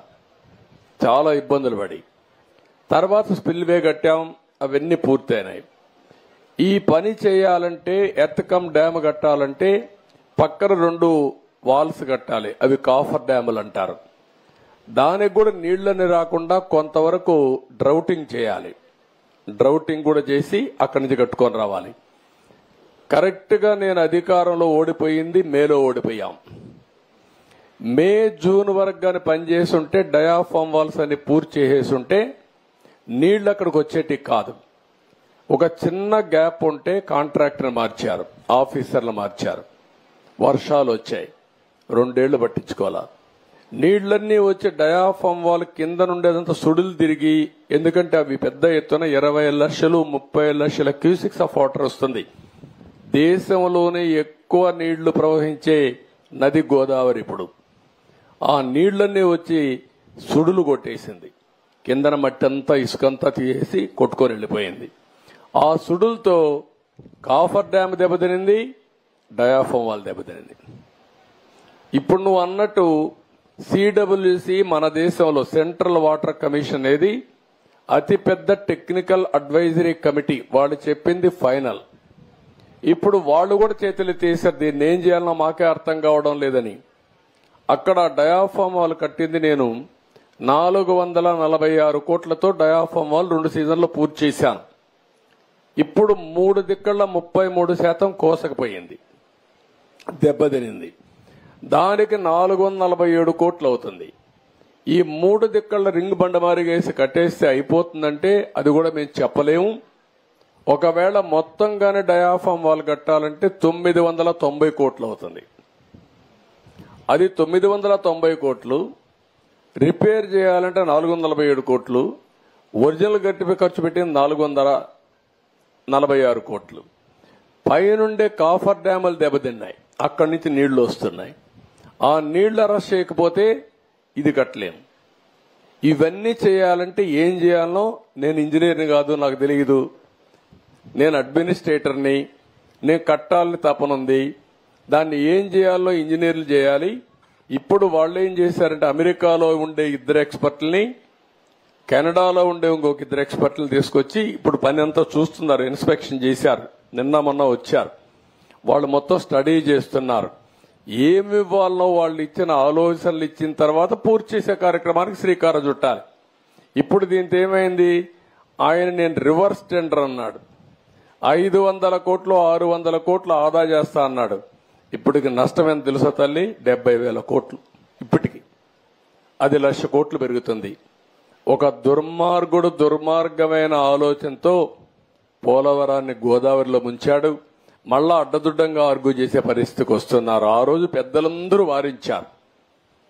గవర్నమెంట్ ఆఫ్ ఇండియా ప్రాజెక్ట్ అది, పీపీఏ అని ఉంటుంది, అంటే పోలవరం ప్రాజెక్ట్ అథారిటీ. వాళ్ళు మీటింగ్ పెట్టుకొని ముఖ్యమంత్రి చెప్పారు, నువ్వు తొందరపడద్దు, గతంలో కూడా మారికి జరిగింది, మీరు వెయిట్ చేయండి అని. గవర్నమెంట్ ఆఫ్ ఇండియా నుంచి సెక్రటరీ చైర్మన్ దానికి ఆయన ఒక లెటర్ రాశాడు, తొందరపడద్దండి, 2 రోజులు వెయిట్ చేయండి, మేము రిక్వెస్ట్ చేస్తున్నాం మిమ్మల్ని. తొందరపడి మీరు నిర్ణయం తీసుకుంటే రేపు పాత కాంట్రాక్టర్ కొత్త కాంట్రాక్టర్ ఇద్దరి మధ్యలో ప్రాజెక్టు మునిగిపోతే ఎవరిని అడగా తెలియదు, ఎవరికి జవాబుదారితనం తెలియదని చెప్పినా వినకుండా ఇష్టానుసారంగా చేసే పరిస్థితికి వచ్చాడు. ఇది టెక్నికల్ సబ్జెక్ట్ అయినా ప్రజలు అర్థం చేసుకోవాల్సిన అవసరం ఉంది. ఈరోజు మీ అమరావతి ఉంది, ఎందుకు మానేశాడమ్మా చెప్పండి మీరు? హైదరాబాద్ లో నేను హైటెక్ సిటీ కట్టాను, వీళ్ళ తండ్రి ముఖ్యమంత్రి అయ్యాడు, ఆయన వస్తాను హైటెక్ సిటీ కొట్టేసి ఉంటాడు అనుకోండి, ఏమయ్యేది? హైదరాబాద్ ఆగిపోయేది కదా. ఇక్కడికి వస్తానే ప్రజావేది కూల్చేశాడా లేదా, నిలిపేశాడా లేదా, తప్పుడు ఆరోపణలు పెట్టాడా లేదా? భూములు మీవి, ఇచ్చింది ల్యాండ్ పోలింగ్ లో. మీకు ఇప్పటికి కూడా నేనేం చేస్తున్నాను, కౌలు ఇస్తున్నాను. 10 ఏళ్ళు ఇస్తానని 10 ఏళ్ళు అయిపోయింది, మళ్ళా ఎక్స్టెండ్ చేయాలి ఆలోచిస్తున్నాం. అలాంటిది అవినీతి జరిగిపోయింది. నాకు ఇల్లు కూడా లేదు కట్టుకోవడానికి, ఇంటి జాగా కూడా లేదు, ఇప్పుడు ఎత్తుక్కుంటున్నా. నేనేదో భూ కబ్జా చేశాను కేసు పెట్టి. ఎప్పుడు కూడా పిచ్చి కుక్క, మంచి కుక్కను కూడా పిచ్చి కుక్క అంటే మీరేం చేస్తారు? అది మంచి కుక్క పిచ్చి కుక్క తెలియదు, మనిషి కుక్క రాయేసి ముందు చంపేస్తారు దాన్ని. అదే మారే చేశాడు అమరావతిని, అవునా కాదా? ఇదే జరిగింది. రాజధాని నా పేరే కాదు, వాడికి మీ అందరి మీద కోపం ఉందంతే. పిచ్చోడికి ఎందుకు కోపం ఉంటుందో ఎవడికి తెలియదు, అంతే. అది రాకూడదు. ఆ రోజు రాజశేఖర్ రెడ్డి నాకు పేరు వస్తున్న కూడా కట్టకూడదు కదా, ఔటర్ రింగ్ రోడ్ కట్టకూడదు కదా, ఎయిర్పోర్ట్ కట్టకూడదు, అన్ని చేశాడు. 2-3 ప్రాజెక్టులు నిలిపేశాడు. ఒకటి ఆ రోజు ఆయన చేసిన పని, మెట్రో కావాలని మార్చి నేను గవర్నమెంట్ లో చేయాలని చెప్తే కాదు ప్రైవేట్కి ఇస్తానని సత్యంకి ఇచ్చి సత్యాన్ని ముంచేశాడు. పాపం సత్యం జైలుకు పోయి పరిస్థితికి వచ్చాడు రామలింగరాజు. అదొకటి చేశాడు. రెండోది, నేను ఆ రోజు ఫార్ములా 1 ఒకటి తీసుకొస్తే దాన్ని కూడా వద్దు, కార్ రేసింగ్ ఏంటి, నేను అనుకున్నట్టు ఫ్యూచర్ కి పిల్లలంతా కూడా ఎక్కడెక్కడికో వెళ్తారు, ఇక్కడ ఉండాలని అది పెడితే దాన్ని తీసేశాడు.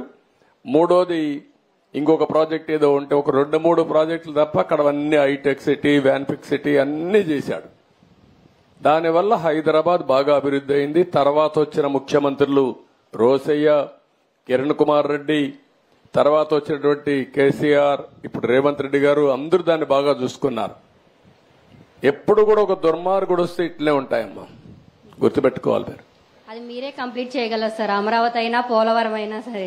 మీరందరూ కూడా అమ్మా, రాష్ట్రంలో ఉండే 5 కోట్ల మంది ప్రతిరోజు ఒక్కసారి మీకోసం దేవుణ్ణి ప్రార్థించండి, ఈ ప్రభుత్వం కోసం కూడా దేవుణ్ణి ప్రార్థించండి. ఇవన్నీ పూర్తి కావాలని, పూర్తి అవుతాయి, చేస్తాం. లోకేష్ గారిని చూస్తుంటే ఇవాళ మాకు బాగా సంతోషంగా ఉంది సార్. ఇంకా బాగా పని చేయించుకోండి అమ్మా మీరు. 5 years నుంచి ఎప్పుడు వచ్చినా ఎంత సంతోషంగా ఎప్పుడు అందరినీ యువతను పెట్టానమ్మా ఈసారి. ఇతను కూడా శ్రీనివాస్ అని ఇప్పుడు మంత్రి, first time MLA, first time minister. వాళ్ళ తాత ఎంపీగా పనిచేశాడు, వాళ్ళ బాబా ఎమ్మెల్యేగా పనిచేశాడు. అందుకే ఆయన్ని ఈరోజు బాగా చదువుకున్నాడు. చదువుకున్న కుర్రాన్ని తీసుకొచ్చి సీట్ ఇచ్చి ఇప్పుడు మళ్ళా మంత్రి చేశాను. కాబట్టి ఇలాంటి యువకులను పెట్టాను, ఎందుకంటే మీకు మంచి పనులు చేయాలని. వాళ్ళు ప్రూవ్ చేసుకునే బాధ్యత వాళ్ళకుంది, ప్రూవ్ చేసుకోకపోతే ప్రూవ్ చేయించే బాధ్యత కూడా నాకుంది, వదిలిపెట్టని ఎవరిని. నెక్స్ట్ ఏదమ్మా చెప్దాం. సార్, నా పేరు నాగరాజు నాయక్ సార్. ముందుగా నమస్కారం సార్. చెప్పా. మేము ఇక్కడ తండావాసులు సార్, 200 కుటుంబాలు ఉన్నాయి సార్ మాకు. ఇక్కడ తండావాసులు సార్. ఎంతమ్మా? ఇక్కడ తండావాసులు సార్ మేము. 200 కుటుంబాలు ఉన్నాయి. మా మొదటి సమస్య శ్మశాన వాటిక సార్. రెండో సమస్య కమ్యూనిటీ హాల్ సార్. మూడో సమస్య మీరు వచ్చినప్పుడు కొండ ప్రాంతం వాసులకు పట్టాలు ఇస్తామన్నారు సార్. 4గో సమస్య వచ్చేటికి సీసీ రోడ్లు. 5వ సమస్య వచ్చి వాటర్ సమస్య సార్. ఈ కొంచెం మాకు దృష్టిలో పెట్టుకుని చేయండి సార్. ఓకే అమ్మా, మాట్లాడదాం. తర్వాత ఇంకా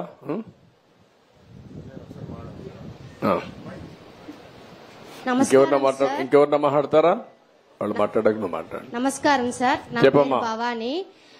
నా పేరు భవానీ. 1995 to 2004 లో ఏదో ఒక సినిమాలో పెద్ద అద్భుతం జరిగినట్లు హైదరాబాద్ రాజధానిని డెవలప్మెంట్ చేసి మాకు చూపించారు సార్. అలాగే మా అమరావతి రాజధానిని కూడా అంత డెవలప్మెంట్ చేసి, అంతకు మించి డెవలప్మెంట్ చేసి చాలా మంది అన్ఎంప్లాయ్మెంట్ స్టూడెంట్స్ కి ఉద్యోగ అవకాశాలు కల్పిస్తారా సార్ మాకు? అదేమ్మా, మీరు అభివృద్ధి చేసినప్పుడు గుర్తించడం లేదు, తర్వాత గుర్తిస్తున్నారు. ఇప్పుడు ఉదాహరణకు హైదరాబాద్ ను బాగా అభివృద్ధి చేశాను. హైదరాబాద్ లో కూడా నాకు ఓటే లేదు అప్పుడు. సరే, నేను ఎప్పుడు ఓటు కోసం ఆలోచించలేదు. అభివృద్ధి చేయడం, సమాజానికి నేను ఏమి ఇవ్వగలుగుతాను ఇవ్వడం అనేది నేను ఆలోచించాను. అదే సమయంలో మొన్న నన్ను జైల్లో పెడితే హైదరాబాద్ లో 1,00,000 మంది ప్రభుత్వం అడ్డపండా లెక్క పెట్టుకోకుండా రోడ్డు మీదకి వచ్చి నాకు సంఘీభావం తెలియజేశారు, కృతజ్ఞత తెలియజేశారు. నేను ఐటీని అభివృద్ధి చేశాను. అభివృద్ధి చేస్తే అందరూ అప్పుడు అనేవాళ్ళు ఐటీ అన్నం పెడుతుంది అనేవాళ్ళు. ఈ రోజు ఏ గ్రామానికి పోయినా ఆ గ్రామంలో ఒక మంచి ఇల్లు ఉందంటే, లేకుంటే ఉండే ఇంటి పైన మిద్ది పైన ఇల్లు రూమ్ వేశారంటే, ఆ ఇంట్లో ఏసీ కూడా పెట్టారంటే, ఆ రోజు నేను చేసిన ఐటీ ప్రొఫెషనల్స్ ప్రపంచం అంతా వెళ్లి ఇంట్లో వాళ్ళకి బాగుండాలి అని చెప్పే ఉద్దేశంతో పైన రూములేసి పల్లెటూరులో కూడా బ్రహ్మాండం కట్టారు. దాంట్లో 2 స్వార్థాలు ఉన్నాయి. ఒకటి, తల్లి తండ్రి రుణం తీర్చుకోవడం. 2, వీళ్ళు వచ్చినప్పుడు వీళ్ళు కూడా కంఫర్టబుల్ గా ఉండడానికి, లేకపోతే ఆ రూమ్ కూడా లేకపోతే వీళ్ళు రారు ఇక్కడికి. అది చేసిన తర్వాత ఈ రోజు అమ్మ మొన్న నేను చూస్తే నన్ను జైల్లో పెడితే 53 రోజులు 70-80 దేశాల్లో 50 రోజులు నా కోసం పోరాడారు, నిరసనలు తెలియజేశారు. అది వాళ్ళు చూపించిన చొరవ, చదువుకున్న వాళ్ళు. నిన్న ఎన్నికలు వచ్చాయి. ఎక్కడ అమెరికా, ఎక్కడ ఆస్ట్రేలియా, ఎక్కడ ఆఫ్రికా, ఎక్కడ విదేశాలు 5-6 లక్షల రూపాయలు ఖర్చు పెట్టుకొని వచ్చి ఒక ఓటేసి వెళ్లారు. అదే సమయంలో కొంతమంది అయితే 1 నెల, 2 నెలలు, 3 నెలలు లీవ్ పెట్టేసి వచ్చి వాళ్ళ దగ్గరుండే డబ్బులు శక్తి కొద్దీ 20 లక్షలు లేకుంటే ₹1 కోటి 50 లక్షలు తీసుకొచ్చి ఖర్చు పెట్టి ఓట్లు వేయించి మళ్ళా వెళ్లారు. అదే మరి హైదరాబాద్ నుంచి అయితే 55 ట్రైన్లు, 60 ట్రైన్లు ప్రత్యేకంగా వేస్తే ఏసీల్లో కిక్కిరిసి వచ్చారు. ఏసీల్లో ఎందుకంటే ఒకసారి అందరూ వచ్చేసారనుకోండి, ఏసీ ఫెయిల్ అయిపోతే చాలా ప్రమాదం వస్తుంది, గుక్క తిరగదు, ఊపిరాడదు. కానీ అట్లా వచ్చారు, ఫుట్పాత్ పైన నిలబడుకొని వచ్చారు. కూలి పని చేసుకునే వాళ్ళు హైదరాబాద్ నుంచి నేరుగా వచ్చి వాళ్లే ఫుడ్ కూడా ఒక క్యారియర్ తెచ్చుకొని ఓటేసి మళ్ళా తిరిగి అక్కడికి వెళ్లారు. అవి చూసిన తర్వాత నా జన్మ సార్థకత అయిందనే ఆనందం నాకుంది, తృప్తి నాకుంది. అది ప్రజలు చూపించిన అభిమానం. దానివల్లనే మొన్న ఎన్నికల్లో అంత పెద్ద ఎత్తున మీరు ఓట్లేస్తే ఇక్కడికే నేను వచ్చాననుకుంటాను. పక్కన ఓటు వేయడానికి 7 గంటలకి ఉండవల్లికి వచ్చాను. 7 గంటలకి 7 గంటలకు వస్తే నా జీవితంలో ఎప్పుడు చూడలేదు. ఊర్లో వాళ్ళందరూ ఓటుకు వచ్చేసారు, ఫస్ట్ అవర్లో వచ్చారు, మధ్యాహ్నం వరకు ఉండి ఓటేసాడు. ఈ ఉత్సాహం ఎప్పుడు ఉండి మీరు మమ్మల్ని నడిపిస్తే ఈ రాష్ట్రాన్ని ఎక్కడికి తీసుకుపోవాలో అక్కడ తీసుకుపోయే శక్తి మాకు వస్తుందని చెప్పి కూడా నేను మీకు తెలియజేస్తున్నా. మీరు చొరవ చూపించారు, ఇక్కడ 21 సీట్లు గెలిపించారు. ఆ 4 సీట్లు కూడా మా వల్లనే పోయినాయి తప్ప మీ వల్ల కాదు. ప్రజలు ఓట్లేయడానికి సిద్ధంగా ఉన్నారు కానీ సరిగ్గా ఎంచుకోలేకపోయాం. కడాన మన ఓట్లు ఢిల్లీలో కూడా ఉపయోగపడ్డాయి. మీరిచ్చిన సీట్లు ఈరోజు ఎన్డీఏ కూడా కీలకమయ్యి పూర్తిగా మనకు సహకరించే పరిస్థితికి వచ్చారు.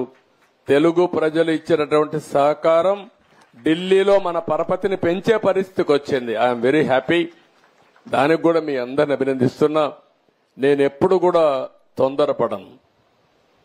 మీరిచ్చిన గౌరవాన్ని మీకోసం ఉపయోగించడం తప్ప నా స్వార్థం కోసం కాదు. ఎప్పుడు నేను ఆ పని చేయను.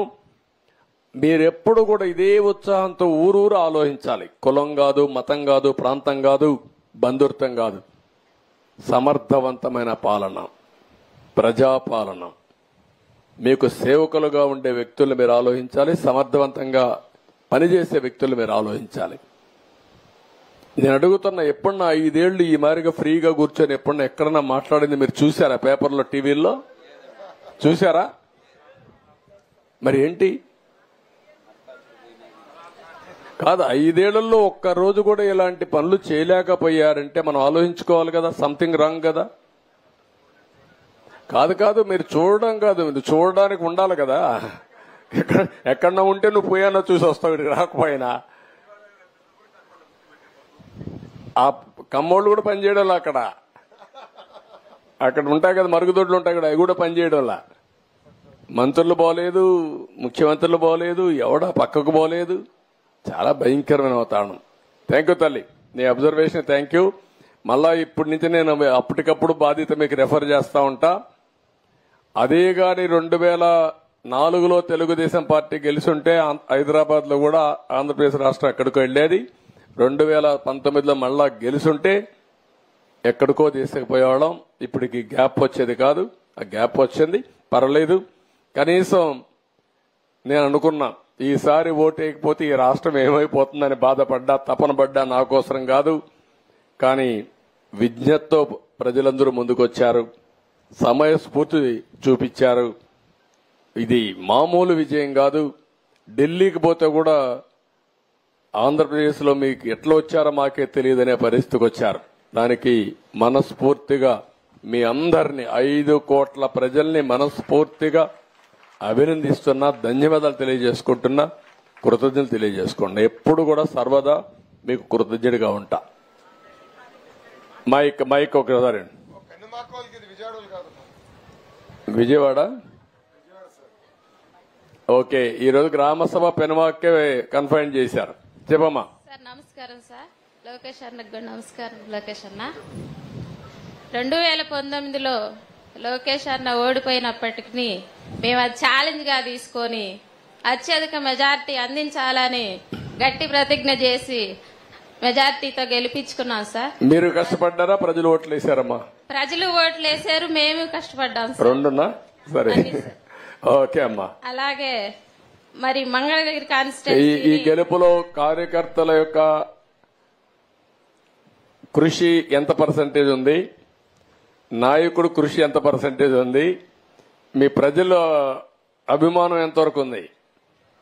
ప్రజాదరణ ఉంది సార్. మా కష్టం కూడా ఉంది. ఎందుకంటే గత వైసీపీ ప్రభుత్వం మమ్మల్ని చాలా ఇబ్బందులు పెట్టింది. దానికి అదరకుండా బెదరకుండా చంద్రబాబు నాయుడు గారు నేను అనే మాట కోసం, లోకేష్ నేను అనే మాట కోసం మేము పనిచేసాం సార్. Okay good. అలాగే మరి మంగళగిరి కాన్స్టిట్యున్సీని కూడా ఎక్కువ అభివృద్ధి చేస్తారని ఆశిస్తున్నాం సార్.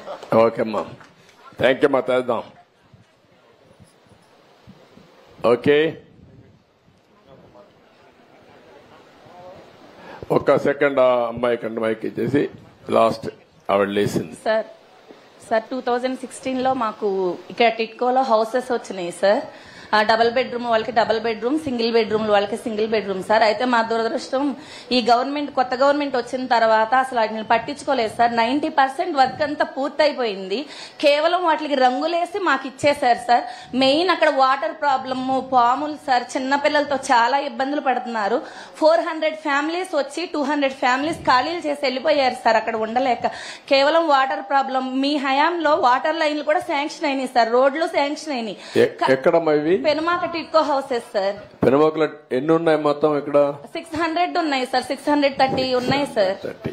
అయితే వెళ్ళిపోతున్నారు సార్. ఇప్పుడు ఇంకా మీరు వచ్చారు, మళ్ళీ మేము ఇక్కడ ఉండాలని ధైర్యంగా నిలబడ్డాం సార్. దయచేసి అప్పుడు ఇచ్చిన వాళ్ళకు ఉన్నాయా, మార్చేస్తారమ్మా? మార్చలేదు సార్, ఉన్నాయి. ఒక 20 ఫ్యామిలీస్ కి మాత్రం రిజిస్ట్రేషన్స్ చేయట్లేదు సార్. ఎందుకు అని అడిగితే వీళ్ళు ఒక స్పృహ కూడా లేకుండా, అంటే మనం ఈ తప్పు చేస్తే వీళ్ళు ఇబ్బంది పడతారన్న స్పృహ కూడా లేకుండా ఎలా పడితే అలా రిజిస్ట్రేషన్ చేసేసి మగవాళ్ల పేరు మీద ఉన్నాయి, ఆడవాళ్ల పేరు మీదకి మార్చి లోన్లు ఏమో వాళ్ల పేరు మీద ఉన్నాయి, ఇళ్ళు మీ పేరు మీద ఉన్నాయి అని వాళ్ళు చేసిన మిస్టేక్ కి మమ్మల్ని అసలు ఎలా తిప్పుతున్నారంటే సార్, నా భర్త హ్యాండిక్యాప్డ్ సార్, నా 2 బిడ్డలు చిన్నపిల్లలు గవర్నమెంట్ స్కూల్లో చదువుకుంటున్నారు.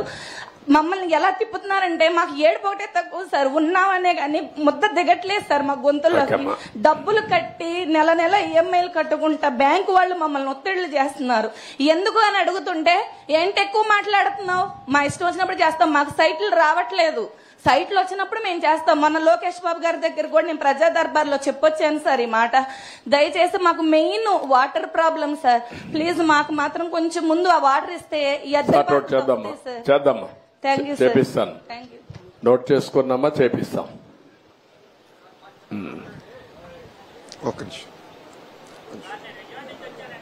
ఒక్క నిమిషం తాత కలుస్తాం. ఒక్క నిమిషం చెప్పు. ఇస్తాం.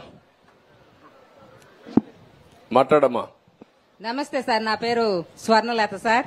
ముందుగా మా నియోజకవర్గం ఎమ్మెల్యే, ఐటీ శాఖ మంత్రి, అలాగే విద్యాశాఖ మంత్రి అయినటువంటి లోకేష్ గారిని, మిమ్మల్ని ముఖ్యమంత్రిని ఒక వేదిక మీద కూర్చొని చూసే భాగ్యం మా పెరమాక ప్రజలకు ఇచ్చినందుకు చాలా సంతోషంగా ఉంది సార్.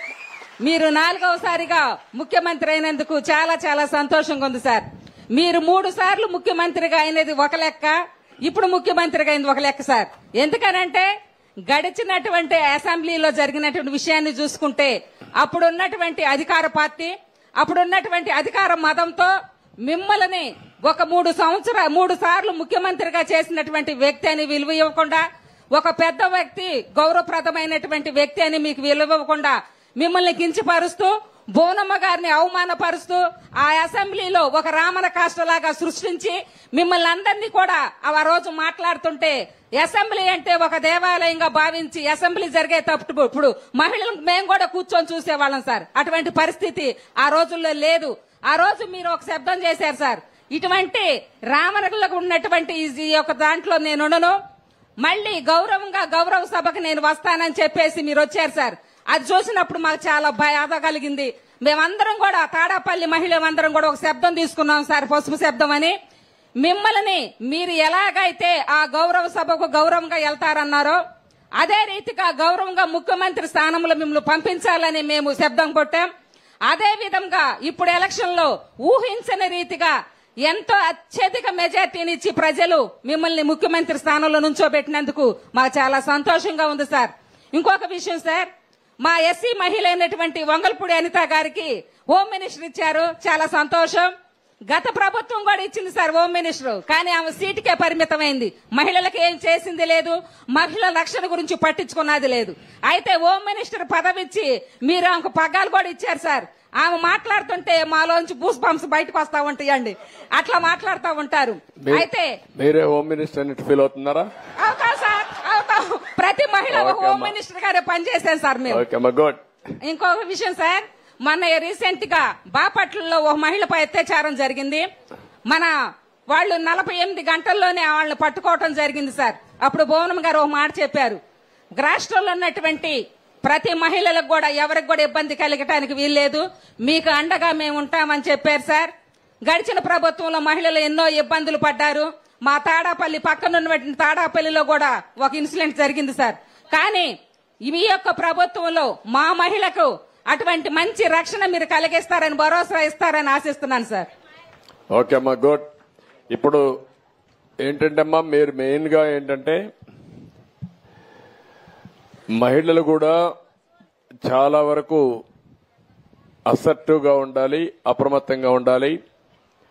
అందుకే అనితని ఒక యాక్టివ్ లీడర్ కింద, ఒక దళిత కుటుంబం కింద, అందులో కూడా ఒక మాదిగ కుటుంబం కింద వచ్చిన అమ్మాయిని నేను హోమ్ మినిస్టర్ చేశానంటే వారి సమర్థతను కూడా బేరే చేసుకున్న తర్వాత ఆ అమ్మాయి అయితే చేయగలుగుతుందనే ఉద్దేశంతోనే ఈరోజు మీకు హోమ్ మినిస్టర్గా పెట్టాం. నేను ఒకటే మీ అందరికి హామీ ఇస్తున్నా, రాష్ట్రంలో అందరికి కూడా హెచ్చరిక చేస్తున్నా, ఎవరైనా సరే ఆడబిడ్డల జోలుకొచ్చి మతాంధకారంతో గాని ఇచ్చలవిడిగా ప్రవర్తిస్తే ఎవరిని వదిలిపెట్టను. ఎవడైనా అత్యాచారం చేస్తే మాత్రం అదే వాళ్ళకు లాస్ట్ డే అవుతుంది, గుర్తుపెట్టుకోమని మరొక్కసారి హెచ్చరిస్తున్నా. గవర్నమెంట్ అంటే తమాషా ఆడద్దండి. ఏదో గవర్నమెంట్ అంటే బెదిరిస్తే బెదురుతుందని కాదు. యాంటీ సోషల్ ఎలిమెంట్స్ ఎవడైనా సరే నిర్మోహమాటంగా అణిచివేస్తా. మర్యాదగా ఇంతవరకు చెప్పా, ఎవరైనా కైపెక్కి లేకుంటే గంజాయి తినేసి తాగేసి లేకుంటే మద్యం తాగేసి ఇష్టానుసారంగా చేస్తే మాత్రం తీవ్ర పరిణామాలుంటాయి. మొన్నటి వరకు నేను ఎందుకంటే స్లోగా బిల్డప్ చేయాలి కాబట్టి బిల్డప్ చేస్తున్నా, కానీ ఈ రోజు చెప్తున్నా, ఒక ఆడబిడ్డ నా దగ్గరకు వచ్చి నాకు అన్యాయం జరిగిందంటే మాత్రం ఎవడిని వదిలిపెట్టనని మరొకసారి హెచ్చరిస్తున్నా. అది మీరు రేపటి నుంచి యాక్షన్ లో కూడా చూస్తారు. మీరు ఎవరిని వదిలిపెట్టను. వేదిక పైన గౌరవ ముఖ్యమంత్రి వర్యులు చంద్రబాబు నాయుడు గారికి, సహచర మంత్రివర్యులు శ్రీనివాస్ గారికి, ఇతర నాయకులకి అందరికీ నా హృదయపూర్వక నమస్కారాలు. సార్, మీరు ముఖ్యమంత్రి అయిన తర్వాత సంక్షేమ కార్యక్రమంలో తొలి అడుగు వేశారు. అది కూడా మా మంగళగిరి నియోజకవర్గంలో పెనుమాక గ్రామంలో ప్రజావేదిక పేరు పెట్టుకుని ఈ రోజు మా గ్రామానికి వస్తే మా అందరికీ చాలా సంతోషంగా ఉంది. గత 5 సంవత్సరాలుగా పరదాల ముఖ్యమంత్రి చూసాం, ఇప్పుడు ప్రజల ముఖ్యమంత్రిని మనం చూస్తున్నాం. అధికారులు ఇంకా టైం పడుతుంది అనుకుంటా సార్ సెట్ అయ్యేదానికి. లేదు, సెట్ అయ్యారు. ఇంకా పరదాలు కడుతున్నారు సార్. పరదాలు ఎక్కడ వాళ్ళని బతిమలాడి అన్ని తీపిస్తారు కాదు. పరదాలు కడితే ఇంకొకసారి ఎక్కడన్నా చూస్తే కట్టిన వాళ్ళని సస్పెండ్ చేయడం తప్ప వేరే మార్గం ఉండదు. కాబట్టి ఇంక నేను ఎన్నదలుచుకోలేదు. ఎవరైనా సరే సింపుల్ గా పాత రోజులు మర్చిపోయి కొత్త రోజులు జ్ఞాపకం చేసుకుని ముందుకు పోవాల్సిన అందరినీ కోరుతున్నా. ఎక్కడా జరగకూడదు. ఎవరైనా కంప్లైంట్ చేస్తే మాత్రం పనిష్మెంట్ తప్పదు. మీకు బీ క్లియర్. అంటే 5 సంవత్సరాలు అలవాటు కదా సార్, కొంచెం టైం పడుతుంది సార్. మీకు కూడా అందరికి అలవాటు కావాలి, వాళ్ళకే కాదు. కొత్త శకానికి కొత్త కల్చర్ కి అందరూ అలవాటు కావాల్సిందే. ఇంకా టైం ఉండదు. ఏది కూడా రివర్స్ గేర్ నుంచి రివర్స్ పోయే బండిని పాజిటివ్ గా నడిపిస్తున్నాం. ఇంకా స్పీడ్ పెంచడం తప్ప ఎనిక్కిపోయే సమస్య ఎవరికి ఉండకూడదు. ఆలోచన రాకూడదు. లేకపోతే ఒక షార్ట్ ట్రీట్మెంట్ ఇస్తే అందరూ సెట్ అయిపోతారు, ఇన్క్లూడింగ్ ఎవరైనా సరే. నేను సిద్ధంగా ఉన్నా షార్ట్ ట్రీట్మెంట్ ఇవ్వడానికి. పాపం ఇంకా కొంచెం ఇది ఉంది కాబట్టి స్లోగా పోతున్నా. ఇప్పుడు స్పీడ్ పెంచాలి ఇంకా, అంతే. నేను అందుకే చెప్పా 95 ముఖ్యమంత్రిని చూస్తారని. 4.0 95 అది గుర్తుపెట్టుకోవాలి. 95 లో ఒకసారి మీరు చరిత్ర గుర్తుపెట్టుకోవాలి. అప్పుడు నువ్వు కూడా కుర్రాడివి, నీకు కూడా ఐడియా లేదు. అప్పుడు నా చరిత్ర గుర్తుపెట్టుకుంటే హైదరాబాద్ లో బయలుదేరుతున్నానంటే రాష్ట్రం మొత్తం రెడ్ అలర్ట్ ఉండేది. అంత భయంకరంగా చేయను కానీ తప్పు చేస్తే మాత్రం ఎవరిని వదిలిపెట్టను. ఉంటే మా మైండ్ అంతా మార్చుకోవాలి. అందుకే 95 అన్నా నేను. 95 CBN 1.0 నాట్ 4. అది రిపిటేషన్ వస్తుంది. ఇప్పుడు ఇక్కడ మంత్రులకు ఉంటుంది, ఎమ్మెల్యేలకు ఉంటుంది, అందరికీ ఉంటుంది. సార్ మీకు తెలిసిన విషయమే, తెలుగుదేశం పార్టీ 1985లో మంగళగిరి నియోజకవర్గం గెలిచింది. దాని తర్వాత గెలవలేదు. 2019లో నేను ఓడిపోయాను 5300 ఓట్లతో. కానీ 5 సంవత్సరాలు అనేక సంక్షేమ అభివృద్ధి కార్యక్రమాలు ప్రజలకు అందజేశాం. మొన్న 2024 ఎన్నికల్లో ప్రజలందరూ ఒకటే చెప్పాను సార్, ఏ మెజారిటీతో అయితే ఓడిపోయినా దాని పక్కన ఒక 0 పెట్టండి. ఆ మెజారిటీతో మళ్ళీ నేను గెలిపించి శాసనసభకు పంపించాలని ప్రజలందరినీ ఆనాడు కోరాను. అంతేకాకుండా నాకు ఎంత ఎక్కువ మెజారిటీ ఇస్తే నాకు కొండంత బలం వస్తుంది. గౌరవ ముఖ్యమంత్రి వర్యులు చంద్రబాబు నాయుడు గారితో అవసరమైతే దెబ్బలాడి నిధులు తీసుకొచ్చి నియోజకవర్గాన్ని అభివృద్ధి చేస్తానని ఆనాడు హామీ ఇచ్చాను సార్. నేను కూడా ఊహించలేదు, ఆంధ్ర రాష్ట్ర ప్రజలు ఊహించలేదు, ఎవరు ఊహించిన విధంగా 91,000 ఓట్ల మెజారిటీతో నన్ను మంగళగిరి ప్రజలు ఆశీర్వదించారు, దీవించారు సార్. సమస్యలు ఉంటాయి సార్. రోడ్లు కానీ, డ్రైన్లు కానీ, పక్కా గృహాలు కానివ్వండి. తమ్ముడు అన్నట్టు దశాబ్దాలుగా మీ దృష్టి కూడా తీసుకొచ్చాం సార్. తరతరాలుగా అంటే 3-4 దశాబ్దాలుగా కొండపోరంబోక్ అని అక్కడ ఇల్లు కట్టుకుని నివసిస్తున్న గ్రామస్తులు అనేక మంది ఉన్నారు. అవన్నీ కూడా రెగ్యులరైజ్ చేయాలని గతంలో మిమ్మల్ని కోరటం జరిగింది. ఇలా అనేక సమస్యలు మంగళగిరి ప్రజలకి ఉన్నాయి. దానికి ఆ సమస్యలు పరిష్కరించడానికి మీ సహకారం చాలా చాలా కావాలని ఈ సభాముఖంగా కోరుతున్నాను. ఈ రోజు ఎన్డీఏ ప్రభుత్వం అంటే తెలుగుదేశం, జనసేన, భారతీయ జనతా పార్టీ ప్రభుత్వం తీసుకున్న తొలి సంక్షేమ కార్యక్రమం 3,000 రూపాయల పెన్షన్ ని 4,000 రూపాయలు చేస్తాం సార్. ఆ కార్యక్రమం మా మంగళగిరి నియోజకవర్గంలో చేస్తాం. చాలా చాలా ఆనందం కల్పించింది. మేము మీ వెనకాల ఉంటాం. అమరావతి పనుల్లో కానివ్వండి, సీడ్ యాక్సెస్ రోడ్లో కానివ్వండి, ఇతర సంక్షేమ అభివృద్ధి కార్యక్రమాల్లో ముందులో మంగళగిరి ప్రజలు మీకు నిలబడతారు, మీకు అండగా ఉంటారు. వచ్చే 5 సంవత్సరాల్లో అన్ని శాఖ మంత్రులతో మేము చర్చిస్తాం. ఇక్కడున్న సమస్యలన్నీ పరిష్కరించే మార్గాన్ని మేము ఎత్తుక్కుంటాం సార్. దానికి మీ ఆశీస్సులు ఉండాలని ఈ సభాముఖం మిమ్మల్ని కోరుకుంటూ నాకు అవకాశం ఇచ్చిన మంగళగిరి ప్రజలందరికీ పేరు పేరున నా హృదయపూర్వక నమస్కారాలు తెలుపుకుంటూ నేను సెలవు తీసుకుంటున్నాను. ఇప్పుడు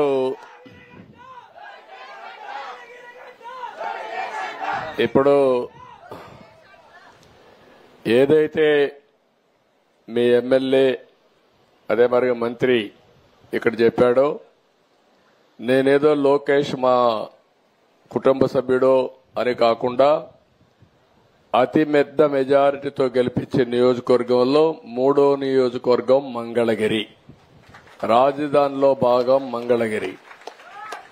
ఈ ప్రాంతంలో ఒకవేళ కానీ మీరు తక్కువ మెజారిటీ గెలిపించుంటే నేను కూడా పెద్దగా పట్టించుకునేవాడిని కాదు, కానీ అతను ఎవరైనా నాకు ఒకటే. మెరిట్ కాడ మాత్రం నేను మాత్రం చాలా స్పష్టంగా ఉంటా. ఈ నియోజకవర్గం రుణం తీర్చుకోవాల్సిన బాధ్యత ఎన్డీఏ ప్రభుత్వానికి, తెలుగుదేశానికి ఉంది. తప్పకుండా ఏం చేయాలనో చేయడానికి ముందుకు పోతామని చెప్పి నేను మీకు తెలియజేస్తున్నా. మీరు సిస్టమేటిక్ గా వర్క్లన్నీ ఐడెంటిఫై చేయండి. సమస్యలు 2 రకాలుగా ఉంటాయి. ఒకటి financial, 2 non financial. Non financial ఉండేటివన్నీ ఇక్కడే కలెక్టర్ ఉంది, స్పష్టమైన ఆదేశాలు ఇస్తున్నా. అడ్మినిస్ట్రేషన్ అంతా స్ట్రీమ్ లైన్ చేసి వార్ ఫుటింగ్ లో వీలైనంత తొందరలో సమస్యలు పరిష్కారం చేయాల్సిందిగా ఆదేశాలు ఇస్తున్నా. She will get it done. ఏదైనా నా క్లియరెన్స్ కావాలంటే వస్తాయి తప్ప ఇక్కడవన్నీ ఆవిడ క్లియర్ చేస్తుంది. రెండోది ఫైనాన్షియల్ గా కూడా ఒక పద్ధతి ప్రకారం మొత్తం తీసుకోండి. ఈ 5 సంవత్సరాల్లో ఎప్పుడూ జరగని అభివృద్ధి ఈ మంగళగిరిలో చేసే బాధ్యత మాది, రాజధానిలో చేసే బాధ్యత మాది. ఎందుకంటే ఒక రాజధానిని ఆదర్శంగా చేయాలంటే అందరి సహకారం ఉంటే తప్ప సాధ్యం కాదు. రెండో విషయం కూడా ఒకటే కోరుతున్నా, ఈ రాజధాని ప్రాంతంలో ఉండే ప్రతి ఒక్క రైతును గాని ప్రజలు గాని కోరుతున్నా, ఏదైనా రోడ్డు వేయాలంటే అడ్డపడడం, కోర్టుకు పోవడం కూడా కరెక్ట్ కాదు. మీకు ఏదైనా ఇబ్బంది ఉంటే చెప్పండి. నేను ఎప్పుడు కూడా నా జీవితంలో గుర్తుపెట్టుకోవాల్సింది, ఒక హైదరాబాద్ ఎయిర్పోర్ట్ కట్టినా, ఒక సైబరాబాద్ కట్టినా, ఒక ఔటర్ రింగ్ రోడ్ వేసినా, ఒక పోలవరం కట్టినా, ఒక ఇరిగేషన్ ప్రాజెక్ట్ కట్టినా, అక్కడుండే రైతులు కూడా ఎవరైతే భూమి ఇస్తారో వాళ్ళు కూడా ఆనందంగా పెట్టి, అంటే లిబరల్ గా కాంపన్సేషన్ ఇచ్చి ఆ ప్రాజెక్ట్ ని పూర్తి చేసిన ఘనత తెలుగుదేశం ప్రభుత్వానికి గతంలో. ఇప్పుడు కూడా దానికి కట్టుబడి ఉన్నాం. నేను ఎప్పుడూ ఒక మాట చెప్పేవాడిని, ఒక ప్రాజెక్ట్ వస్తే ఆ ప్రాజెక్ట్ వల్ల బెనిఫిట్ అయిన లబ్ధిదారులు ఎంత ఆనందపడతారో, ఆ ప్రాజెక్ట్ లో ముంపుకు గురైన వాళ్ళు గాని, లేకుంటే ఆ ప్రాజెక్టు కోసం భూమి ఇచ్చిన వాళ్ళు గాని అంతే ఆనందంగా ఉండాలని నా కోరిక. ఇక్కడ కూడా అదే చేస్తాను. అల్టిమేట్ గా ఇప్పుడు ఏవైతే పనులు చెప్పారో పెనుమాక, మంగళగిరి మొత్తం order of priority me MLA తయారు చేసుకుంటారు, మీరు తయారు చేసుకుంటారు. అవన్నీ కూడా క్లియర్ చేసే బాధ్యత ప్రభుత్వం తీసుకుంటుందని చెప్పి నేను మీకు తెలియజేసుకుంటూ మరొక్కసారి ఒక చరిత్రకు శ్రీకారం చుట్టాం. నేను ఒక మాట చెప్పాను, ఈ రోజు మనం ఇచ్చే పింఛను మొట్టమొదటిసారిగా 3,000 నుంచి 4,000 పెంచాం. దివ్యాంగులకు 3,000 నుంచి 6,000 పెంచాం. ఎవరైనా బెడ్ రిడన్ అయితే, బెడ్కి పరిమితమైతే వాళ్లకు సదుపాయాలు చేయాలి, వాళ్లకు సేవలు అందించాలి, మళ్ళా కుటుంబాన్ని ఆదుకోవాలి. కాబట్టి 5,000 నుంచి 15,000 పెంచాం.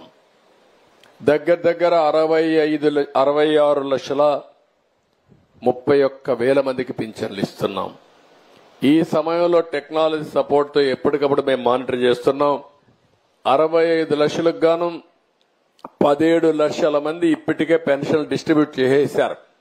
అంటే దగ్గర 26% డిస్ట్రిబ్యూషన్ అయిపోయినాయి, 1/4 అయిపోయినాయి. మధ్యాహ్నాలకు సాయంత్రానికి మొత్తం డిస్ట్రిబ్యూట్ చేసే పరిస్థితికి వస్తారు.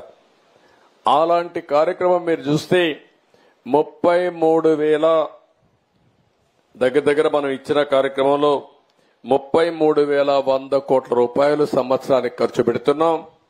5 ఏళ్లలో 1,65,500 కోట్ల రూపాయలు ఖర్చు పెట్టే కార్యక్రమానికి పెనుమాకలో శ్రీకారం చుట్టడం నా పూర్వజన్మ సుకృతంగా భగవంతుడిచ్చిన అవకాశంగా నేను భావిస్తూ మరొకసారి హామీ ఇస్తున్నా, ఇది ప్రజా ప్రభుత్వం, పేదల ప్రభుత్వం, నిరంతరం మిమ్మల్ని గురించి ఆలోచించే ప్రభుత్వం.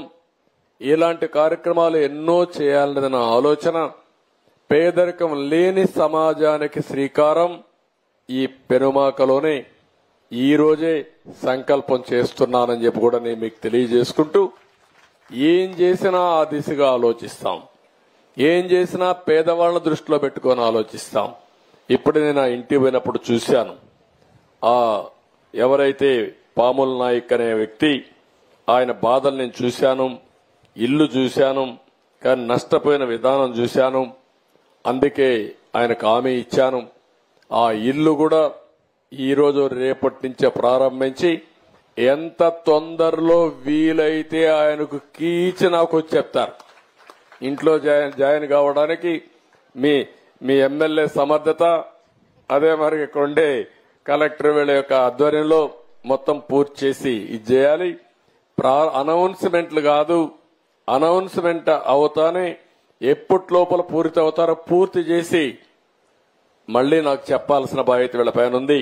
అది చేయాల్సిందిగా కోరుకుంటూ, ప్రతి ఒక్క కుటుంబాన్ని గురించి ఆలోచిస్తాను, ప్రతి ఒక్క వ్యక్తిని గురించి ఆలోచిస్తాను, ప్రతి ఒక్క అర్హుని గురించి ఆలోచిస్తాను. అందరికీ న్యాయం చేయడం బాధ్యతగా తీసుకుంటాను. నా జీవితంలో ఒకటే గుర్తుపెట్టుకోండి, నేను అందరి వాడిని తప్ప ఏ ఒక్కరి వ్యక్తిని కాదు. అది ఉండడానికి వీల్లేదు. శాశ్వతంగా మీ గుండెల్లో స్థానం సంపాదించడానికి పనిచేస్తా, నిరంతరం పోరాడతా. భగవంతుడు ఎంత శక్తి ఇస్తే అంత శక్తి ఉపయోగించి చివరి ఊపిరున్నంత వరకు మీకోసం పోరాడతానని చెప్పి మరొక్కసారి మీ అందరికీ తెలియజేసుకుంటూ, అందుకే నేను 2-3 సార్లు కూడా చెప్పాను, నా ఆశ ఒకటి, ప్రపంచంలోనే తెలుగు జాతి నెంబర్ 1 గా ఉండాలని. ఆంధ్రప్రదేశ్లో ఉండే తెలుగు జాతి పేదరికం లేని సమాజం, ఆర్థిక అసమానతలు తగ్గించే సమాజం కోసం పనిచేస్తా. సంపద సృష్టిస్తాం, ఆదాయాన్ని పెంచుతాం. పెంచిన ఆదాయం అర్హులకి పంచడంలో నిరంతరం ముందుకు పోతామని మరొక్కసారి తెలియజేసుకుంటూ, ఒకప్పుడు ఒక మోడల్ ఇచ్చాం. సంపద సృష్టించడం ఎట్టడం దేశానికి చూపించిన పార్టీ తెలుగుదేశం పార్టీ. ఇప్పుడు హామీ ఇస్తున్నా, సంపద సంపాదించడమే కాకుండా కొంతమందికే పరిమితం కాకుండా పేదవాళ్ళని పేదరికం నుంచి పైకి తెచ్చే కార్యక్రమానికి శ్రీకారం చుట్టి దేశానికే ఆదర్శం అవుదాం. అది తెలుగుదేశం పార్టీ ఎన్డీఏకి సాధ్యం. అది చేసి నిరూపిస్తామని మరొక్కసారి తెలియజేసుకుంటూ, రాబోయే రోజుల్లో కూడా ఇదే మాదిరిగా మనం కూర్చొని మంచి వాతావరణంలో మీ భవిష్యత్తు, రాష్ట్ర భవిష్యత్తు నేనేం చేయగలుగుతాను ఆలోచించుకుందాం. ఇక్కడ వినేసి మీటింగ్ బాగానే జరిగింది, ఆయన అట్నే చెప్తాడు, మనం ఇట్నే చేద్దామంటే కుదరదు.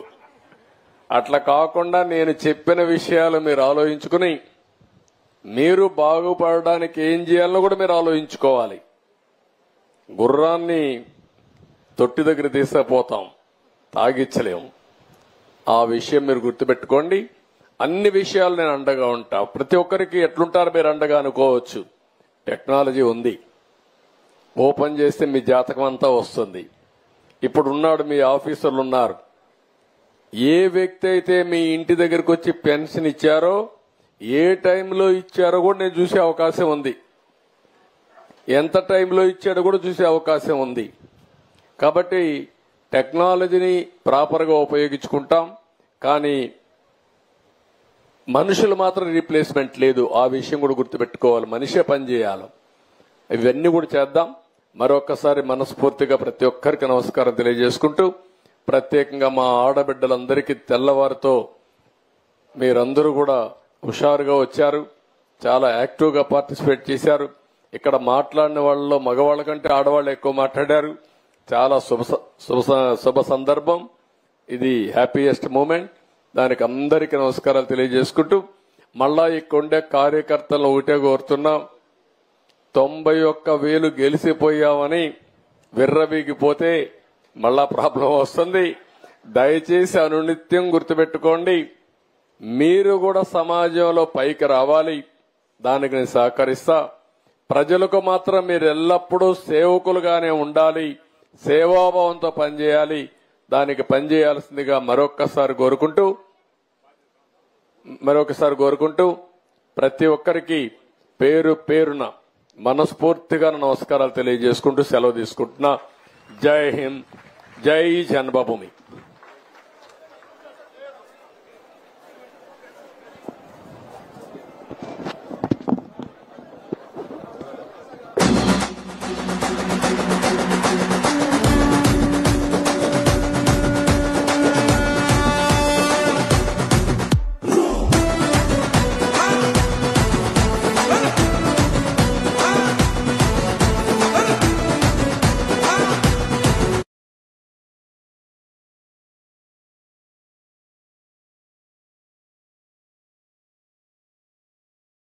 శ్రీరాముని తీరు అచల్ సమరం చేద్దామంటూ సైన్యం కదిలొచ్చనే హనుమంతుల తీరు.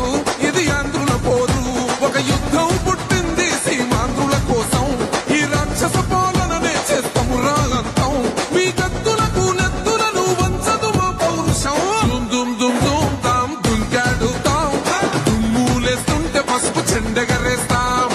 దుమ్ దుమ్ దుమ్ దుమ్ తాం దుంకాడుతాం, జనగర్జనతో చంద్రన్న గెలుపును చూస్తాం.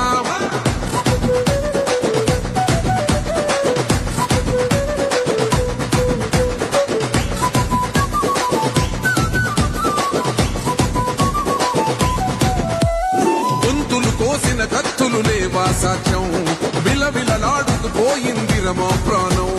నేలన తడిసిన నెత్తుల తిలకం దిద్దా, ఎవడొస్తడ రండిర ఇక మేం అస్సలు తగ్గ.